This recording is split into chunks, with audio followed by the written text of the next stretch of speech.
Yes. Great.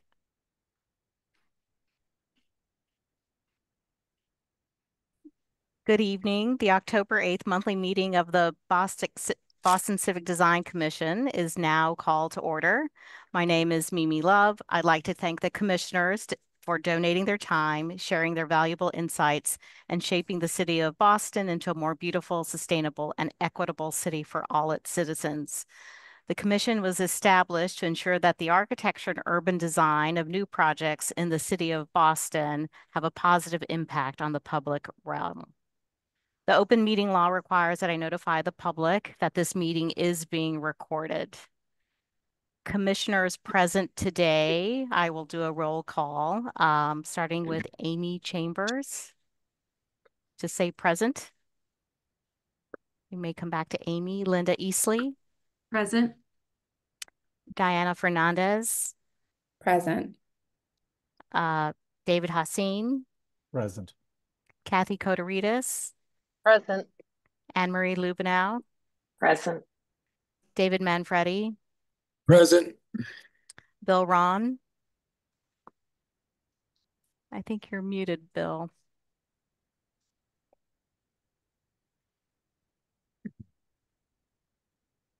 Present.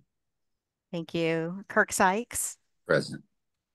And myself, Mimi Love. Commissioners not attending today are Jonathan Evans, Shauna Gillis-Smith, McYoung Kim, Catherine Morris, and Laura Solano. So with that, we are not approving meeting minutes today, and we're going to move on to the report from the review committee. I'll pass it on to Christina. Thank you, Madam Chair, and good evening, Commissioners. Per the regulations of Article 28 of the Boston Zoning Code, Planning Department staff have prepared the following recommendations for your consideration. A proposed project at 50 Herald Street, South End, seeking Article 80B, large project entitlement, contemplates the demolition of an existing structure and a surface parking lot and the development of approximately 130,000 square feet of income-restricted residential use, or 115 to 120 units, 14,000 square feet of ground floor commercial or cultural use, and 0 off-street parking spaces in a single building on an approximately 0.75 acre site. The proposed project is one of 3 parcels included in PDA number 114, which was reviewed by this commission and approved by the BPDA board on July 12, 2018. The proponent filed a notice of project change on September 18, 2024.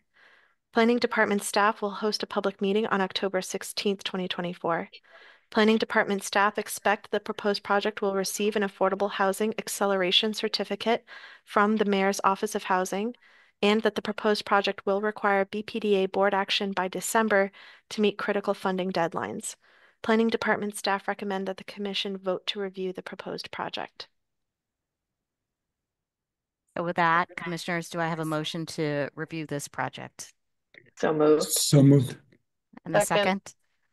Terrific. I'm going to call on each one of you. Linda Easley. Yes. David Hassin. Yes. Kathy Koderitis. Yes. Anne-Marie Lubenow. Yes. David Manfredi.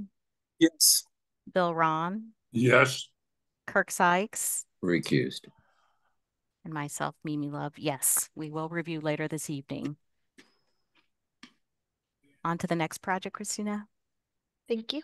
A proposed project at 83 Leo Birmingham Parkway, Brighton, seeking Article 80B large project entitlement, contemplates the demolition of an existing structure and surface parking lot and the development of approximately 220,000 square feet of residential use, or approximately 338 residential units, and 175 off-street parking spaces in a single building on an approximately 2-acre site. The proponent filed a project notification form on August 23, 2024. Planning Department staff hosted a public meeting on September 19th. Planning Department staff recommend that the Commission vote to review the proposed project. Do I hear a motion to review this project? The So moved. 83. And a second. Second. On each Commissioner, Linda Easley. Yes. David Hassin. Yes. Yes. Kathy Koderitis. Yes. Anne-Marie Lubenow. Yes. David Manfredi. Yes. Bill Ron. Yes.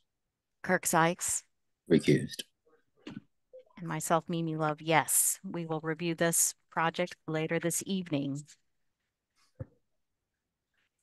And I think we are moving on to the presentation for and vote for the following projects. So with that, Christine, I don't know, the proponent of the Dana Farber Cancer Institute of Beth Israel Deaconess Medical Center are queued up for the presentation. We will be reviewing their IMP proposal. And at the last design subcommittee, which was on September 17th, we had in attendance Commissioner Gillis Smith, Commissioner Haseen, Commissioner Lubenow, Commissioner Ron, and Commissioner Sykes and myself. So most of the commissioners are here, and I'm asking you to chime in first with your comments after the presentation. Michael, we're going to set a 10-minute timer. We'll let you know when 2 minutes is left. Thank you very much, Christina. Shall I start? Please do. Excellent. Thank you very much. Let me share my screen. Good evening to the commissioners. My name is Michael Hinchcliffe, principal in charge of the project with Payette. Thank you again for your time this evening, and it's good to see many of you again. What I'm here this evening to do is to tell you what we did in subcommittee. Michael, yes. I think we're seeing multiple screens if you just want to share your presentation. Oh, sure. Mm-hmm. Thank you.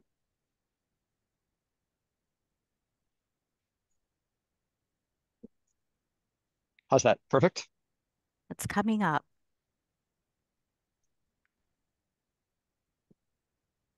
The suspense. There we go. Here we go. All right, great. Thank you very much, Mimi. So again, let me share with you tonight what we did in subcommittee and with the various project teams. Moreover, we studied the relationship of the two campuses to each other. We looked at how their proposed site and the campuses work within the greater framework of the city. And we identified a few things that we could do, especially to improve the campus, the master plan's intentionality with respect to landscape, site, as well as the traffic and pedestrian realm. So I'll summarize those things for you right now. More specifically, what we heard and what we did was develop more intentionality in terms of the hierarchy of public spaces, access and spaces served. We developed a framework plan for the streetscapes and public improvements. We looked at specific projects in the public realm and landscape that would be included in both of the master plans as well as the IMP project that we'll come back to you to review in Article 80. We looked at traffic and transportation measures that both institutions have now committed to as a part of the large project review, as well as for your benefit to clarify the specific zoning request that's intrinsic in this institutional master plan update for both campuses. To reset everyone's framework, we're here to discuss Beth Israel's Deaconess Medical Center West Campus and East Campus, the IMP that looks at both of those together.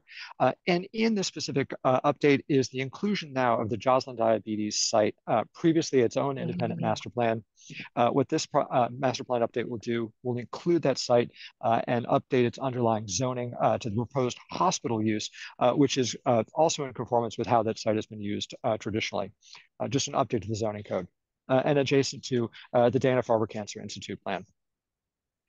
In subcommittee and in our own work based on the comments, what we did is looked at the series of nodes and spaces that are along the two major boulevards, Brookline Avenue and Longwood Avenue, that form the underlying framework that links these two campuses together, as well as sets their place within the Longwood medical and academic area.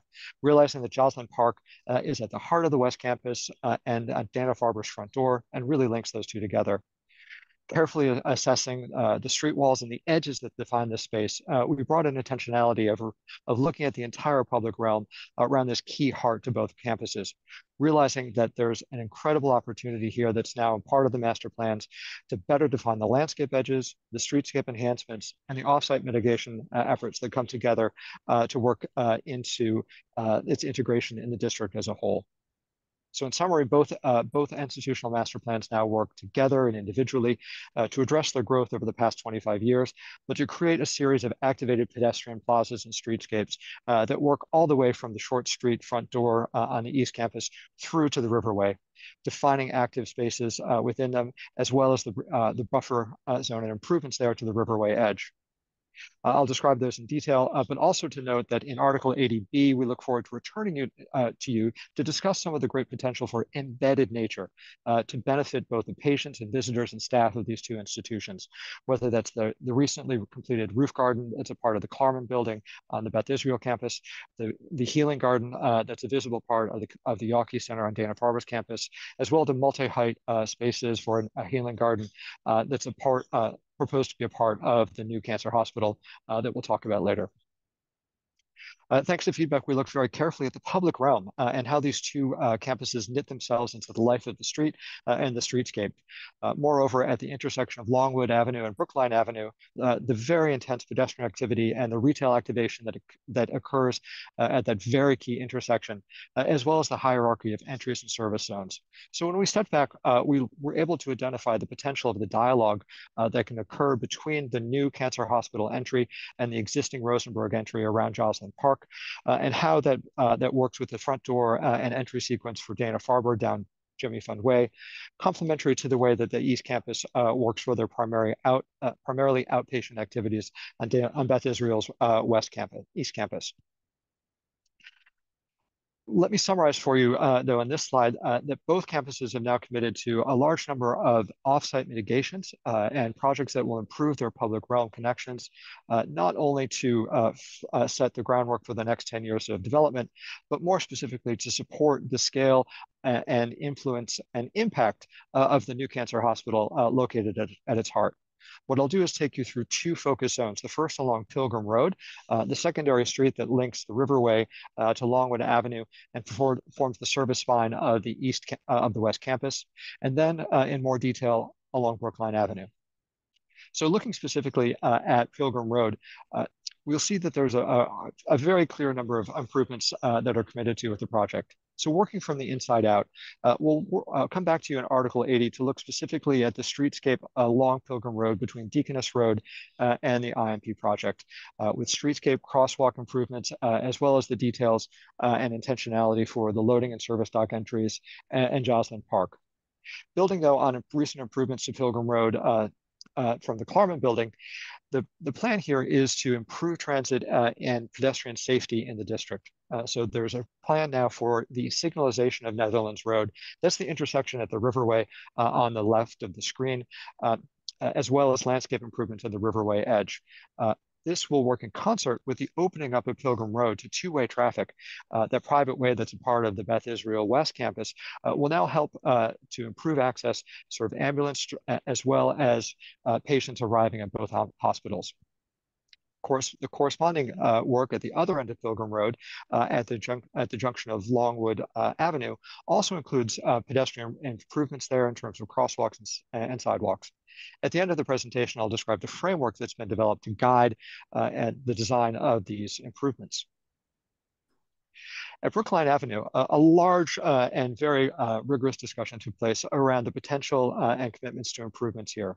So again, working from the proposed IMP project site out, streetscape improvements and pedestrian improvements within that framework are proposed in the immediate vicinity of the project, along with a large number of traffic, transit, and pedestrian improvements.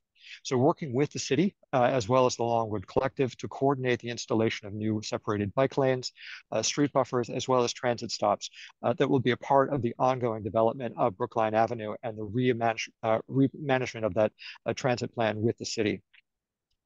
Beyond Longwood Avenue, the project and the master plan now commits to intentionality of separating the bike lane at the Shapiro Plaza, building on recent placemaking activities and improvements in that space, but also to look at the improvements that are possible along the rest of the front door to the East Campus. That's evaluating the landscape zone in front of Kirstein and the radiation oncology study to see exactly how much new landscape can be incorporated there to really extend the front door and the welcoming mat of Beth Israel to the East Campus. But at the heart of the master plan and of the new cancer hospital is the improvements that have been committed to with Joslyn Park. So looking specifically from building face to building face, both east to west and north to south, to see how the master plan and the project can fully engage the public realm in this critical spot, not only to both institutions, but also to the Longwood medical and academic area as a landscape heart to the district's residents and many visitors and employees every day. So working closely with the landscape architecture team, as well as the city parks department and streets department, we'll evaluate how this public realm can be improved with the project, but the master plan does contain specific requirements now to address that. One of those key things has been to work with the city. The city owns Joslin Park. However, Beth Israel maintains it to see how this realm can be studied to look comprehensively at the pedestrian environment and the urban realm. So from the face of the Rosenberg building on screen left, that's the location of the Beth Israel Emergency Department, one of the busiest in the city with very crucial transportation aspects, across the park to the new face and entry of the cancer hospital to see how landscape can be integrated across there. We realize that this is the start of a discussion with much potential here for expanding the park, to look at the parking configuration or transit configurations on both sides, to look at ways of concentrating and improving the circulation system there, but comprehensively evaluating how this park can become a heart for the district and a true destination. More specifically, though, on the zoning requirements and the zoning amendment that will be a part of this master plan for the new cancer hospital, the location and use is well coordinated with the development of both campuses over the past 25 years to find this as the heart of outpatient activities within the district. So specifically, the project for the 300-bed inpatient cancer hospital is a 14-story building of approximately 450,000 square feet with a 250-car underground parking garage that we talked about in functionality in previous meetings. In the context of the future state of the Longwood Medical and Academic area, as well as the boulevard aspect of Brookline Avenue, the project will much look forward to working with you over the coming months just to define, describe, and evaluate the specific architectural character of that building. However, the zoning envelope does include provisions for expansions of the public realm in the pedestrian land and the pedestrian level.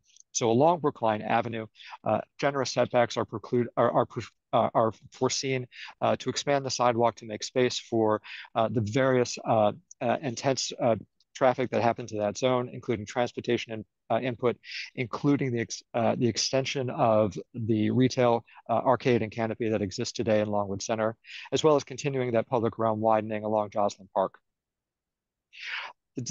Based on input, though, from the subcommittee, the plans now include recommendations for a design guide framework to guide not only improvements in public realm, but recommendations for how the buildings themselves respond to the built and urban context.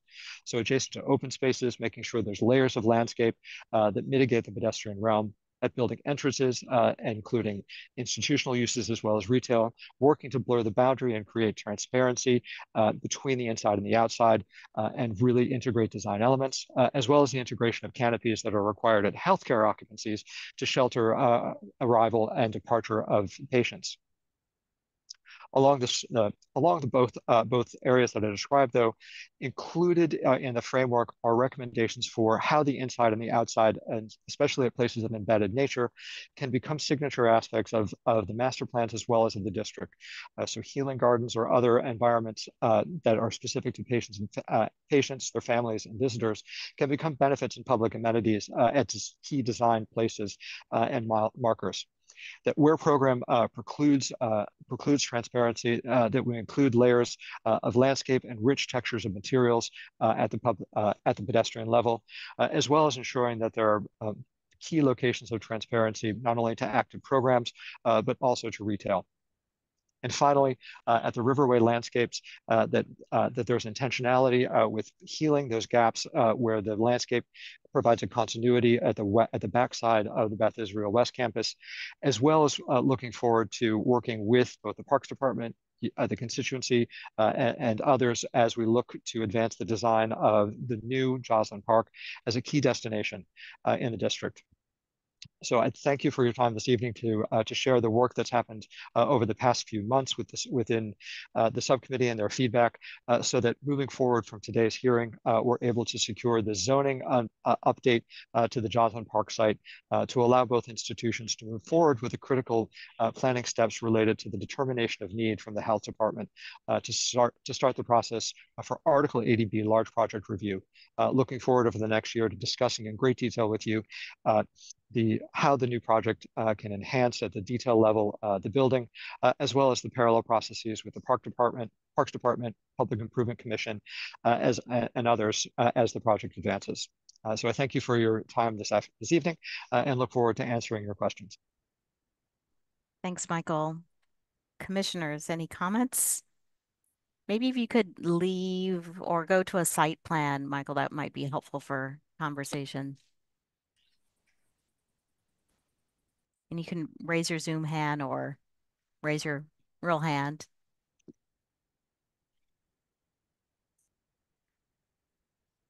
Commissioner Sykes. Yes, thank you very much, Mimi. I think that the proponent has heard very clearly and loudly about the impact and import of this heart as they defined it, as well as the importance of the edges on Brookline Avenue.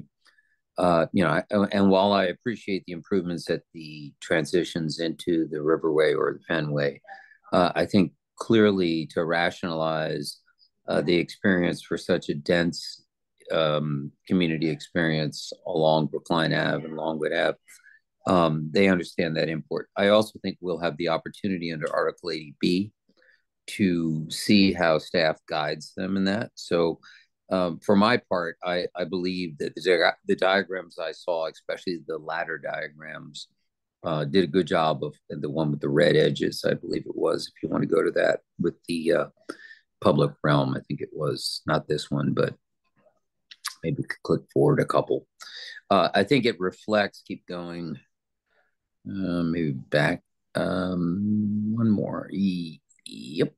I think all of these diagrams reflect the reality of the environment that they're charged with improving in their future phases. And so I feel comfortable that they've heard our message. Let me stop there. Thank you. Thanks, Kirk. David Hassan. David, I think you're muted. Sorry. I think Kirk just very eloquently said everything I was about to say. I'm very encouraged about the future of Joslyn Park, which from the very beginning was something that I felt was really critical to the goals that have been established for the larger master plan, and now to have a better grip on the linkages, the diagrams, how Pilgrim Road will be improved. I feel like there's just a much clearer description of the roadmap of public benefits that we're going to be reviewing and examining as the project for the building itself and everything else goes forward. So I feel like a lot of progress has been made in helping us understand that roadmap. Thanks, David. Anne-Marie? I would agree. I think the framework is much clearer and feel much more comfortable with the approach to this project. Thank you. Bill Ron? I would also agree. I think there's been great improvement and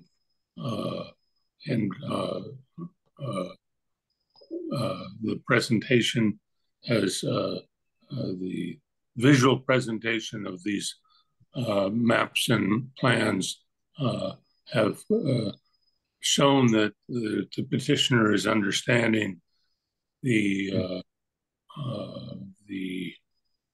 need for really focusing attention on particularly these landscape matters. And so my only comment would be to encourage the planning team to continue to find other spots on the campus where there can be a loosening up. And I'm particularly thinking of the sites on the kind of northwest corner of Joslyn Park, where if we could break through one of those older buildings over time, that would loosen the the plan up even farther. But that said, certainly the improvements being proposed are exactly what we were asking for. And so I thank the team for that. Thanks, Bill. David Manfredi. Yeah, I just think tonight's presentation is an excellent model for what BCDC's expectations are in terms of seeing a project of this importance in a neighborhood like this in terms of extent of influence. And I would hold it up as a model these are our expectations to see, more than 1,000 feet in 4 cardinal directions, and the impact and the improvements that are expected to support this kind of density. So thank you. I'm going to jump on the chorus and chime in and say, I think our conversations for this project started very, very differently. And I really appreciate how quickly the team addressed our comments and really thought of this as a master plan approach rather than a focus on a particular building. The heart is so clear, the diagram is so clear, and I'm excited to see this project get further developed as we look at the building in closer detail during the Article 80 process. But I really appreciate the framework. It's something we talked about last time. We even talked about the risk of not seeing what the framework would be until this meeting. But I think you guys hit on every single point and did a great job. Thank you. Mimi, my digital hand isn't working, but I just wanted to jump in for a second. Thank you so much for the presentation. I haven't been to the last 2 subcommittees, so it was actually great to see it fresh. And I wanted to compliment the team specifically on bringing the West Campus and the East Campus together into one. I think other commissioners have expressed that in different ways, but really appreciate you being willing to do that and look at the entire site, and also to compliment you on creating the design guidelines. That was incredibly helpful, particularly for someone like me that hadn't seen it for a while, really taking that broad view of what edges and parkways might be in the future and helping to kind of offer some guidance about those. And then I'm really excited to kind of see how the Pilgrim Road and Brookline Avenue and also Joslyn Park evolve as we continue to work with this team, particularly some of the gateway items and the bridge items that will come to us in the future.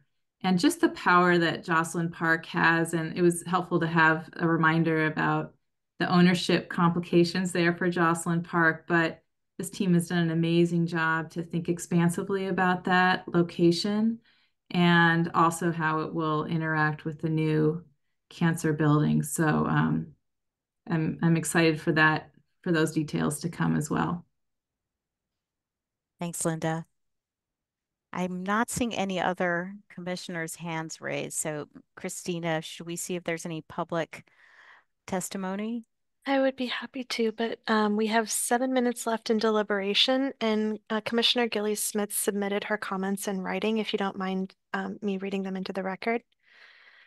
She was the only landscape architect assigned to the project, so she's submitted the following. I would like to thank the proponents for their responsiveness throughout the process. There has been significant progress with the development of open space within the last couple of subcommittee meetings in the area of Joslyn Park and directly around the project building. I was pleased to see that in this last draft circulated to the commissioner prior to this evening's meeting, there's also been substantial progress in the public realm intent of the IMP. As noted in previous subcommittee meetings, the existing open space of the 2 campuses is somewhat patchwork in character, with few areas of respite and no overall landscape coherence. While it is clear the vital role that the campus plays in medical health, it is important to underscore the importance of also fostering wellness in the public realm. The work of the campus is life-saving, and it is also very stressful for patients, for families, friends, and the many who work there. Providing areas to step away into welcoming green space and recharge is important for both the mental and physical health. The proposed fattening of Joslyn Park and the greening and humanizing of the building edges and interior gardens is certainly moving in the right direction, and I applaud the moves you have made. As the building and park project move ahead, I encourage the proponent and city departments to seriously review strategies to allocate the lane that is now currently parking to an expansion of the park instead of the proposed additional vehicular lane. Regarding the proposed future public improvements summarized on page 9, I want to note points 2, 3, and 9 along Brookline Avenue. Creating a green, pedestrian-focused, and tree-lined street with protected bike lanes is challenging given the existing buildings, but I believe very important to the coherence of the district. The area in front of Kirstein, Oncology, and Shapiro is an opportunity to create another green open space in the campus. While I am sure there are programmatic requirements, my hope is that the future redesign of this space, along with improvements to the existing Shapiro Plaza, will receive the same level of attention as Joslyn Park, creating a second green heart to the combined campus. I was also encouraged that the design guidelines framework outlined on pages 18 to 20 substantially focused on enhancement of open space and the relationships of the buildings to people at a pedestrian scale. I look forward to seeing how the guidelines develop more specifically through your work, your future work with the planning department staff. Thank you very much for your responsiveness and interaction with the commission throughout the process. And with that, unless there are no other commissioner comments, that was me doing my best, Commissioner Gillies-Smith. I'm happy to open it to public comment. At this time, we'd like to invite any members of the public in attendance who may wish to contribute public testimony to raise your digital hand, and staff will call on you. If you've called in by phone, press the number 9 on your dial pad to activate the raised hand function and dial 6 to mute and unmute yourself. Please state your name and any relevant project affiliation information, and please keep your comments to 2 minutes. Allison Pultinas, we see your hand raised. Are you able to unmute yourself?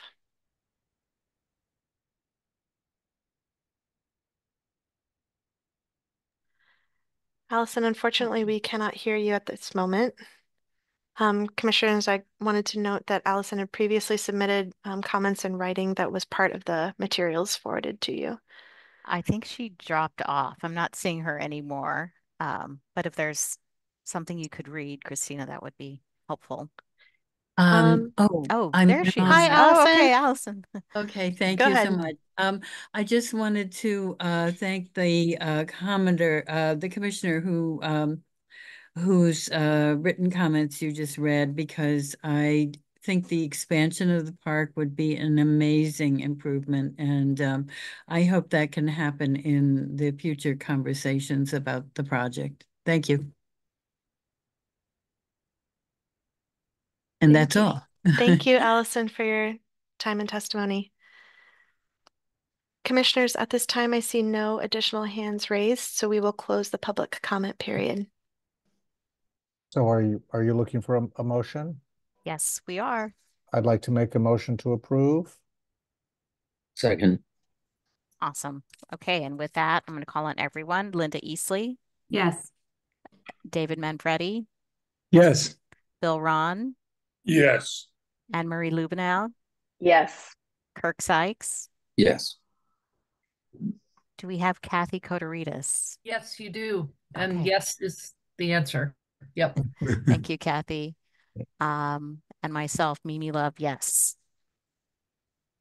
Terrific. Do I have to vote yes? I mean, I Oh. made the motion, but I think I have to vote also. So yes.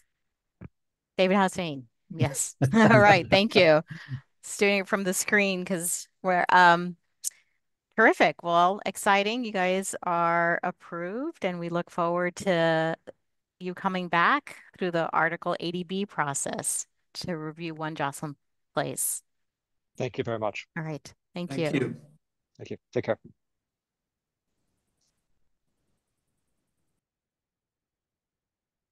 Great. And with that, I believe we're moving on to the Wentworth IMP.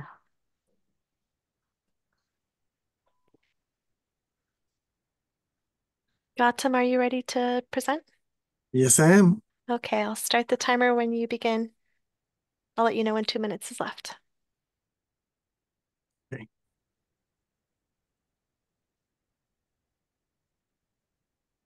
Okay. Assuming everybody can see my screen. Yes. Well, thank you so much for having us, and we are very excited to share with you our updated IMP for your comments and review. This has been a very collaborative process, beginning all the way back from 2023.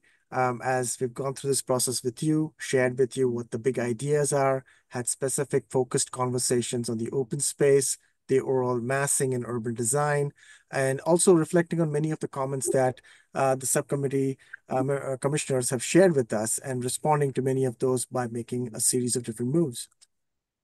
All the way back from 2023, and I won't go through all of this in detail in the spirit of time, but we've looked at, where should the right location for the pavilion be? How should we reorganize and really reinforce our residential community by moving the residential buildings from the Parker Street lot to the core of campus? How do we refine our massing along Huntington Avenue, but also look at how do we make sure that we're spatially defining the open space frameworks much more clearly and spatially organizing them in a much more holistic manner as well. And I guess the best way we can share with you the overall update has been is to sort of walk you through really starting from the existing condition itself. Here you see a figure ground diagram that highlights in black all of the Wentworth buildings. And you can also see in here at the center, this main green space, which is the Wentworth Quad, which is the heart of the campus as well. You often talked about the pedestrian pike as one of the key pedestrian moves that's part of this overall campus that provides connectivity from the Fens and the College of Fenway all the way potentially to the Southwest Corridor too. The other significant green space is on the front of Herald Street, which is seen really more as a visual green space. And our overall goal has been from the beginning for this master plan is to really establish a vibrant campus, a campus that's really anchored by a series of open spaces that create a sense of community, that foster engagement, but also activate the overall campus environment itself and provide diverse ways for the students, but also the community to engage with each other. We really expanded the idea of the pike into a very bold pedestrian promenade, a pedestrian promenade that really has a great welcome mat at Huntington Avenue as a great new gateway point, but also engages with a series of open spaces themselves within the core of the campus. One that defines a residential community, one that is defined by the main quad, the Wentworth Quad, and then the other by replacing what are outdated academic buildings into a new series of green space that are now framed by new academic buildings, and then opening up this connection towards the community and moving on further towards the Southwest Corridor too. Another significant part has been to reimagine the green space along Ruggles Street into more than just a civic lawn space, but one that really has community benefits, one that really becomes a park for the broader community and becomes a great new gateway for the Wentworth campus itself. All of this has been framed by how we want the pedestrian circulation to be choreographed for this campus. And working with Commissioner Laura Solano and her feedback on it's not just about having accessible paths everywhere, but how do you want to intentionally choreograph that movement that really starts to elevate the overall experience as well. So this overall pedestrian circulation network has really driven by how we are not only connecting to the surrounding environments, like the College of the Fenway, the Fens, but then also along Huntington Avenue, and then beyond as we look at the overall surrounding context around Ruggles Street and the train station and the Southwest Corridor too, and Northeast and beyond. We want to stitch all of these different open spaces and really create a series of interconnected open spaces that now stitch what is this amazing opportunity for us to create this urban campus and really create seamless ways of integrating that flow to the core of the campus and to really make all of these open spaces extremely accessible too. We want to open up the buildings themselves as well as a way to really create that permeability that bring the core of the campus to. What you've seen highlighted in yellow are very important welcome areas that we really feel are very critical as we think about the gateways into this campus. One really being along Herald Street, as it is anchored by a new gallery and a new pavilion building, which I'll walk about in detail too. The second, a very important open space, a civic space, a welcome place along Huntington Avenue that really starts to become the beginning of this open space framework. And then lastly, on the east side, about how we are opening up our campus to the community on the east and to the Southwest Corridor as well as ways to bring community and campus together as one. And so this pedestrian framework has been very, very critical in about how we start to advance the overall campus itself. And here you can see in this overall illustrative plan, highlighted in pink are the proposed buildings that are part of the overall IMP, and I'll walk you through each of them in detail. But more importantly, how that framework plan has now evolved into a campus plan that's anchored by a series of these green spaces that are intentionally programmed for a series of different types of uses, but then are also choreographing and tying it all together into spaces for wellness, spaces for respite, but also spaces for social gathering, spaces that really bring the student community together, but also creating opportunities for the broader neighborhood to come together and use some of these open spaces as well. As I mentioned earlier, the programming of these open spaces are very critical, and there are 4 very important open spaces that we have. We've reimagined the front lawn into what will be seen as a community park, one that becomes a place not only during the weekdays, but also becomes an active and a vibrant space for the community during the weekends. And we see that to be a space that could be programmed for many community events as well, and how we think about that, not just as a recreation or passive recreation, but for active programming as well. Secondly, the heart of the campus, where we talk about celebrating. This becomes the place where we want to celebrate the Wentworth students and the Wentworth community, that this becomes a place for new traditions, new cultures that are really going to be memorable to the broader community itself. And this becomes a place where you have graduation events and many other aspects that could be part of that overall Wentworth core that becomes the main civic space for the entire campus as well.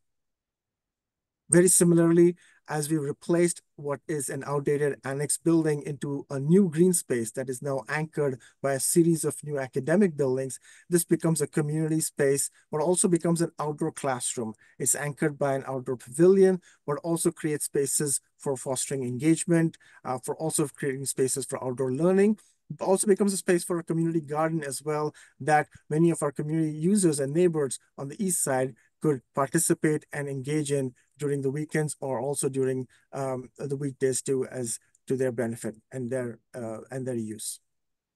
And then lastly, on the west side, creating a new residential community that is defined by a series of different types of spaces. One that is open up and has great southern exposure, but one that also has a covered space that could be programmed under a canopy for trees, or a semi-enclosed space as a winter garden as well. And the idea is to create a space that's more for respite. This is seen as a place that is quieter for students to get together, and a place that's much more calmer as we think about how the students will want to use that space even for their own health and wellness and other purposes itself. So what I want to demonstrate here is, while we've shown a series of very important key open spaces, there's an intentionality about how we want to program those open spaces and the diversity of the types of uses that we would like to see that activate this overall campus. And I think this section really describes a big part of the story of this overall campus spatially, where it's a section that cuts through what is that central east-west axis of our campus.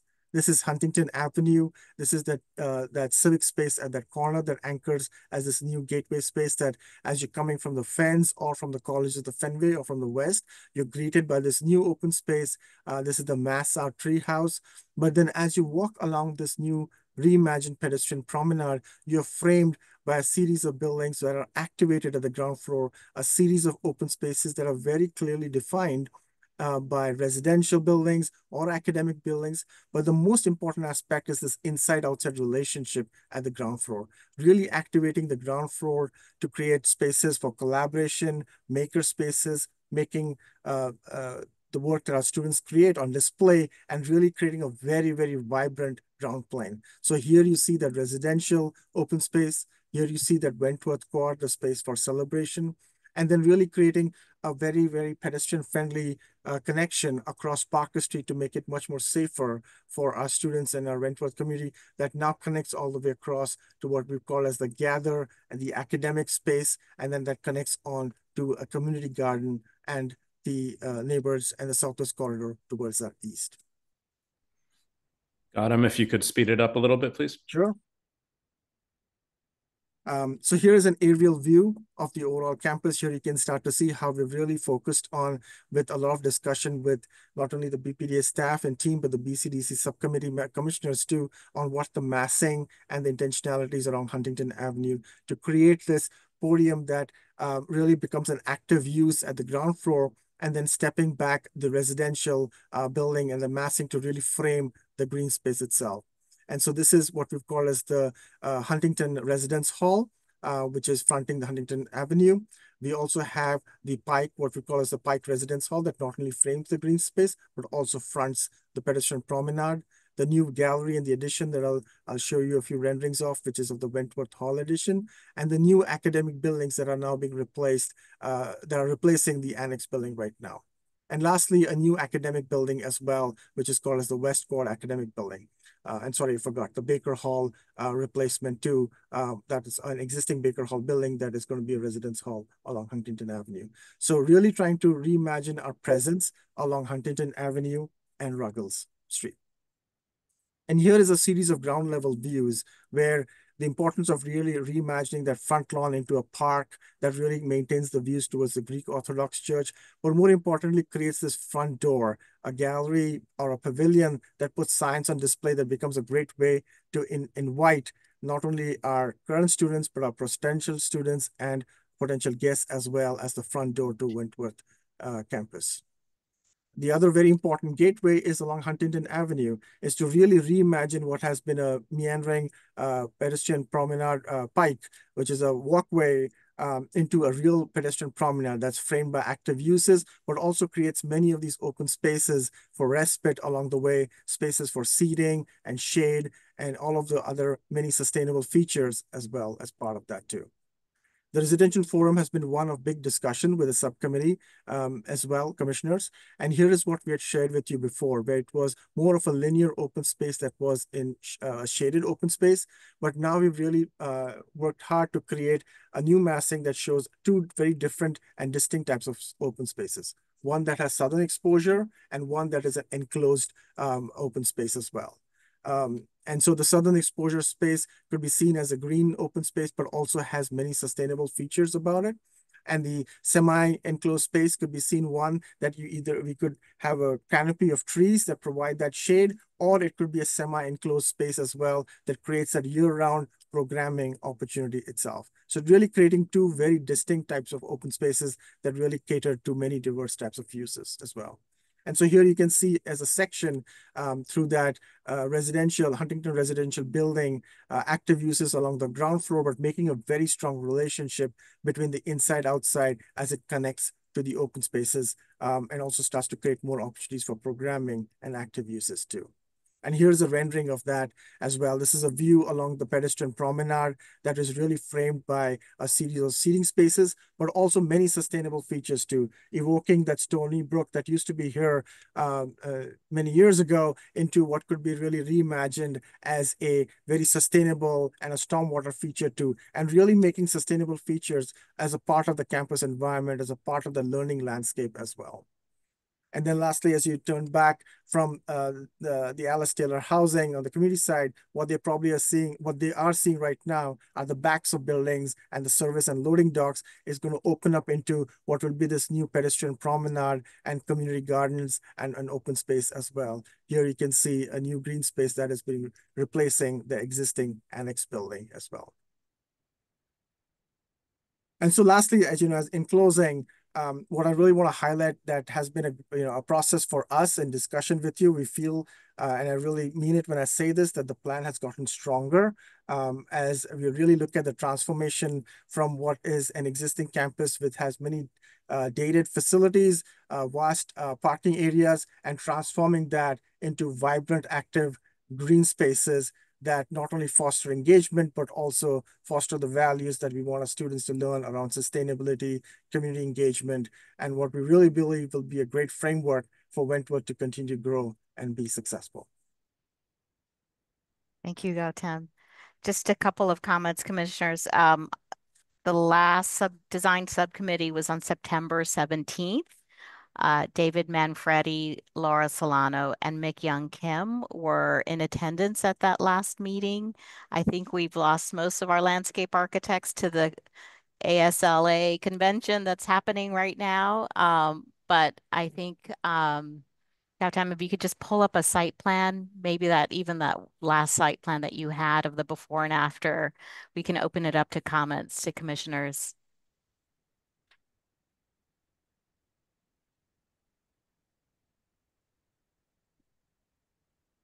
We'll start with Anne Marie. Thank you. It's been a while since I've seen this. So first of all, I just want to commend you on the clarity of this presentation and the plan as a whole, as much the framework, the improvements you're making to the overall campus are very clear. And I particularly appreciate, and I'm not sure I understood it before, or maybe it's changed since I last saw it, but I particularly like the pedestrian pike as an organizing element, the way it reintroduces or sort of some, the street grid in the paralleling of Ruggles Street, the role that it plays in being a connector between campus, the community, Southwest Corridor, Huntington Avenue, and green space. And just to build upon Commissioner, I guess, Solano's comment about choreographing movement, it is when I look at the proposed plan, there is much more, I'm going to just use the word clarity again, in terms of the identity and the organization of the campus. So I again, thank you for this. I think it's come a long way. Thanks, Anne Marie. David Manfredi. At the last subcommittee in September, where the landscape architects were there, and we talked a lot about not the building massing, but the spaces between the buildings, and specifically the West Quad, where someone is pointing right now. There was, I would ask Adam to respond to the issues around the daylight penetration into that space, and particularly the configuration of those buildings and in relationship to the green space. And I think you've made some changes there. You've shown us more, particularly with the Pike Residence Hall. I think you're showing us more tonight. But the questions around whether that was one space or two spaces, and if it's two spaces, how are they distinct, and what's the quality, especially of the space that's designated there as enclosed, semi-enclosed urban plaza? Sure, happy to further expand on that, David. And so as you can see here on the left-hand side, this is what we had shared with you in that September, or the one before that. Some of the major changes that we've done since then is to really slide this residential building further to the east, and we've also reduced the overall footprint size of the academic building. What that allowed us to do is to create two very distinct types of spaces. What you've shown in the beige is where we imagine that to be more of a semi-enclosed. It could be a winter garden that really creates a 365 days a year type of active space for our students, especially given that we have residential building, also engages with the Mass Art Treehouse as well. And then in addition, it creates this very south-facing green space, which has got a really good proportion too. When you think about it, it's a 2-to-1 ratio of 80 feet by nearly 170 feet of a green space that is fronted by all active uses with the Mass Art Treehouse, but then also the active uses that are within the residential building too. We've also been working with the MWRA on their expansion, and we know with the expansion of the treatment facility they will have, there will be no building coming in the future over here. So this will be a protected southern exposure space. So it's going to be a great environmentally and a thermal comfort pedestrian friendly space. So we see that to be much more of an active green space. And then what I've shown with the beige as options that during the ADB phase that we would love to explore, does that become more of a semi-enclosed space, or does that become more of a grove that is introduced to really create that sense of canopy? But those would be aspects that we would love to further explore during ADB. Just two things there, got them both very positive, I think. One is bringing the treehouse, the Mass Art Building, into the composition in a very positive way. Obviously, a different institution, but the integration, I think, is really nice. You're pulling it in and making it part of a new composition. I also think the massing on the Huntington residential tower, oriented to the open space rather than kind of sliding by, is a really positive move. Yeah. And thank you for highlighting that, Commissioner Manfredi. I forgot to highlight that today. Thanks, David. Kathy Koderitis? Yes, thank you. Great presentation, and to my eye, at least, a project or a proposal that's really matured very nicely. And I haven't seen it throughout all the various presentations, but I do remember seeing it early on. So thank you for that. But I particularly appreciate the connections at the edges and how you are really deliberately weaving this into the varied edges in some pretty nice ways. But I also really want to call out and call attention to what I think might be the southwest corner, or east rather, corner that we didn't really talk a lot about, or at least I don't believe has been really emphasized much, but and that is in the overall plan, where you're really introducing new attention to an area that really, a former industrial area that's really mostly parking lots now. And I think this is beginning to hint at new opportunities for bringing back historic buildings on that site, but also really engaging the community around it, and new development in some pretty interesting ways. So thank you. Thanks, Kathy.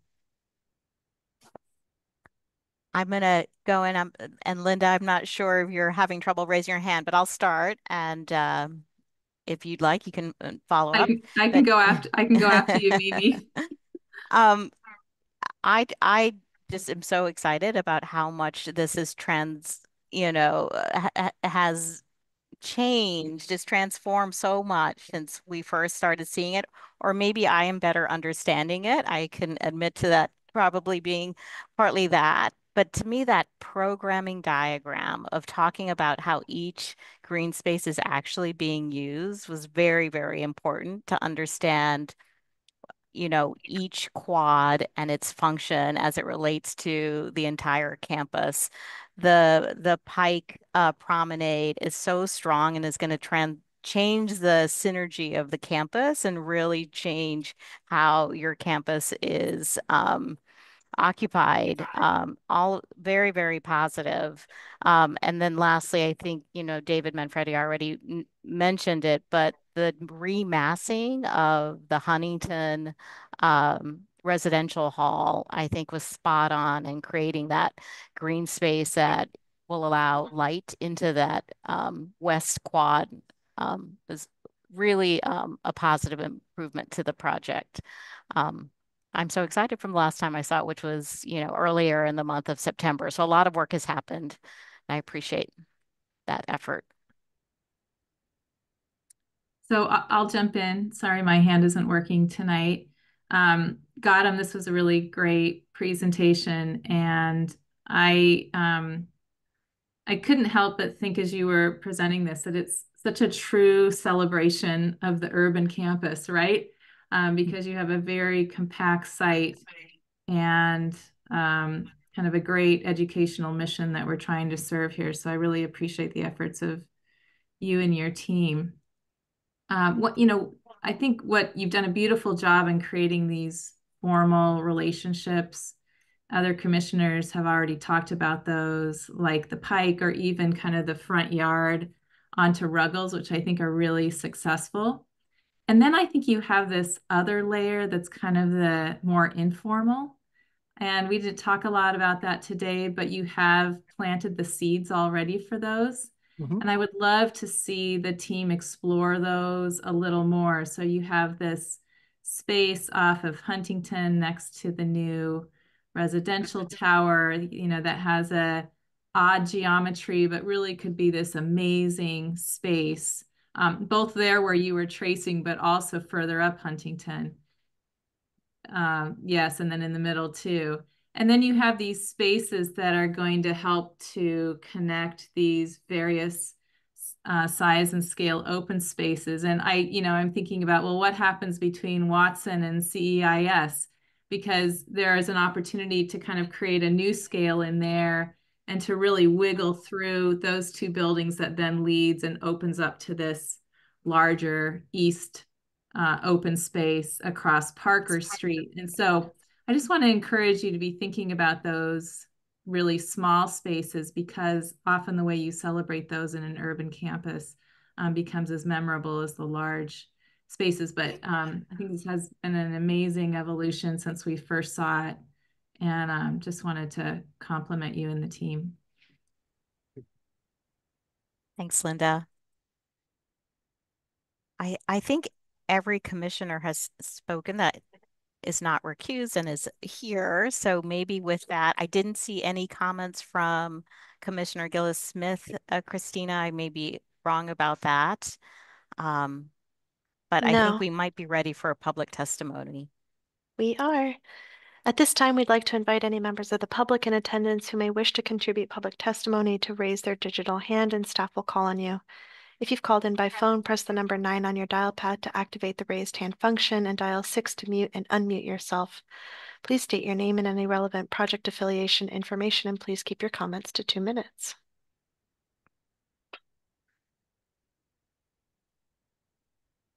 Commissioners, at this time, I see no hands raised, so I'm going to close the public testimony. So, commissioners, we need a motion. So moved. Well, I think we need an actual motion, and then I'll make a motion to okay. approve. I'll make a motion to approve. Second. Perfect. All right. And just as a reminder, commissioners that are recused, David Hassine and Kirk Sykes, we will need you to weigh in as well. And so I'm going to go across my screen. Kathy Cotaritas. You're on mute. So we're voting and the motion is to approve. Yes, agreed. David Manfredi. Yes. Anne-Marie Lubenow. Yes. Kirk Sykes. Do you need me to vote? You just say recused, Kirk. I'm sorry, excuse me, recused. I apologize. Thank you. Thank you. David Hassine. Recused. Linda Eastley. Yes. And myself, yes. Terrific. The Wentworth IMP is approved, and we wish you best of luck on next steps and look forward to seeing you back soon. Thank you. Thank you. Thank you. Okay. I think we are moving on to new projects. And I think I'm going to pass the baton on to Linda. And possibly Christina. We probably need slides to transition. And I think to Kirk, Kirk is recused from both these new projects, so he'll keep his camera and audio off. And I think, Christina, our first new project is 50 Herald Street in the south. And as those slides are popping up and Amy walks us through, I just wanted to remind the commissioners, this is an affordable housing project. So as Christina mentioned at the top of the meeting, it'll need BPDA board review before the end of the year. So as we move into commissioner comments, we just want to encourage you to be as specific as you can be. And also that we do have time to see this again in subcommittee if we as a commission decide to vote that way. So even though our schedule is a little more compact on this project, we will have time. So to start, Amy, can you give us a little background on the project? Absolutely. Awesome, thank you. So this is 50 Herald Street, and with regard to the current neighborhood context, this is located in a transition block from the residential south end, north of Shawmut Avenue, to a mixed-use and larger scale Harrison-Albany corridor south of Shawmut Avenue. The Harrison-Albany Corridor Strategic Plan, which was adopted by the BRA board in November 2011, is the plan that we have referenced and are providing some context for. And with regard to the zoning more broadly, based on the aforementioned plan, this is the South End Neighborhood District Economic Development Area and the North Subdistrict of that. We are paying attention to our groundwater conservation overlay and the coastal flood resilience overlay. And as indicated by the blue hatching on this map, the site is also governed by Plan Development Area number 114, adopted by the BPDA Board and Zoning Commission in 2018. PDA number 114 establishes multifamily residential use and dimensions for this site. And as noted, the proposed project does not maximize the approved zoning envelope. So as you can see on the screen, the PDA overlay allows for a 150-foot height. The project proposes 85 feet. With regard to our GFA, the PDA overlay allows for 260,000 plus square feet, and the proposed project allows for 143,500 square feet. And then the floor area ratio, or FAR, is 7.99 in accordance with the PDA overlay, where the proposed is 4.36. Next slide, please. So there are multiple recent projects that contribute to the 2012 plan, the Harrison-Albany plan, and in particular to the public realm goals. The proposed mid-block pedestrian connection fulfills the plan's requirement to provide new interstitial streets and pedestrian ways to break down the scale of larger blocks found in the New York Streets area of the South End. And building off of the 2000 Civic Vision for Turnpike Air Rights, the city's 2023 Federal Reconnecting Communities Grant is actively studying ways to cap the interstate and rail infrastructure to expand public open space and air rights development opportunities. And I'll turn it over to Seth. Thank you, Amy. The site you see here is, if you could go back, the site here is outlined in pink, and just to the west of the site for the 50 Herald lies the rest of the PDA that Amy was speaking to, which includes 112 Shawmut, a multifamily residential market rate building for sale that has been completed a number of years ago, and now currently vacant site slated for redevelopment for additional residential and civic use on the lower left-hand corner of the site.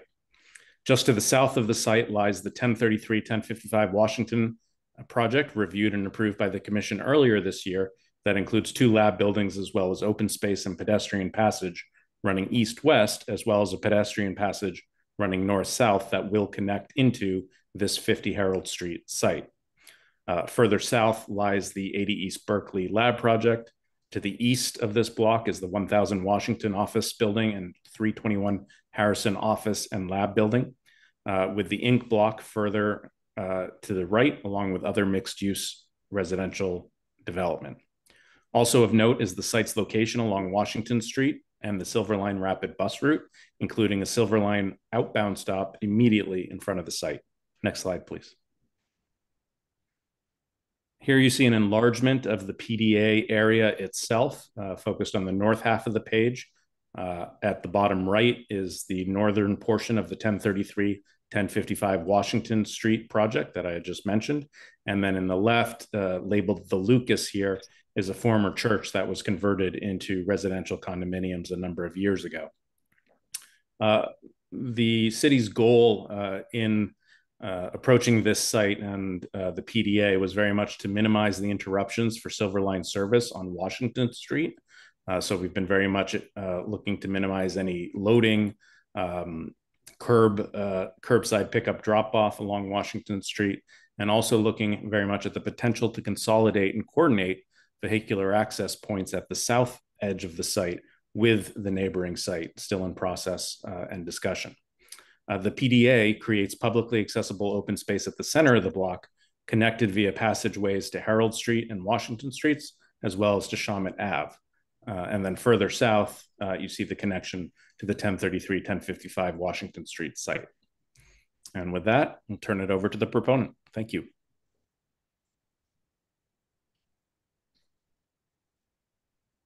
Thanks, Ed. Thanks, Amy. Erin, I can introduce us and the project a little before while you're sharing your screen. Thanks everyone for your time tonight. I'm Emily Bouton. I'm with Beacon Communities, and Beacon is, along with the Chinese Consolidated Benevolent Association of New England, one of the developers of the proposed site. CCBA is the current owner of the site as well. And CCBA reached out to a few developers to partner to do an all-affordable development on this parcel. Beacon's area of expertise is affordable housing. We have a lot of properties in the area and in the greater Boston area as well. And so the project as proposed will be 116 units of rental housing, all affordable to households at 80% AMI or below. So we'll have tiers at 60, at 50, and at 30. So a real diversity of housing opportunities to people. And Beacon's affiliated property management company will manage the site once built and operating. And there will also be some space on the ground floor for commercial use. And I will turn it over to Erin now for the design elements of the site. Thanks, Emily. Can you guys all see the screen okay? Yes. Thank you. All right, my name is Erin Hodges. I'm a design principal for this project from Stantec. I am joined today by Terry Kinsler from Offshoots, who is our landscape architect.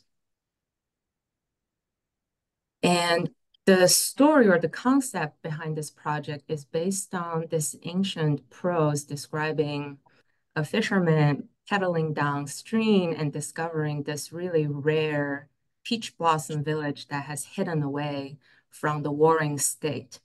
And the inspiration behind it for us is partly the joyful discovery of all the side connection that you've already seen when Seth was presenting the intention of this neighborhood, but also the meaning of this the meaning of this community being such a rarity of resourcefulness and self-sufficient that echoed a lot with us in terms of our client's mission to provide affordable housing for people in need. And with that, you've seen some of this already. When you last saw this was probably May of 2018, where the PDA master plan was approved. And since that point, 100 Shawmut was constructed, and our group filed for notice of project change for 50 Herald. The neighborhood is at the center of the city with a lot of good access to amenities and transit. And the site is bound by Washington, Shawmut, and Herald. And the arrows, the green and red and yellow arrows on the bottom right image shows you the desired through block connection and the commercial activities, the desire for this vibrant neighborhood to happen with every development that's coming together in the near future.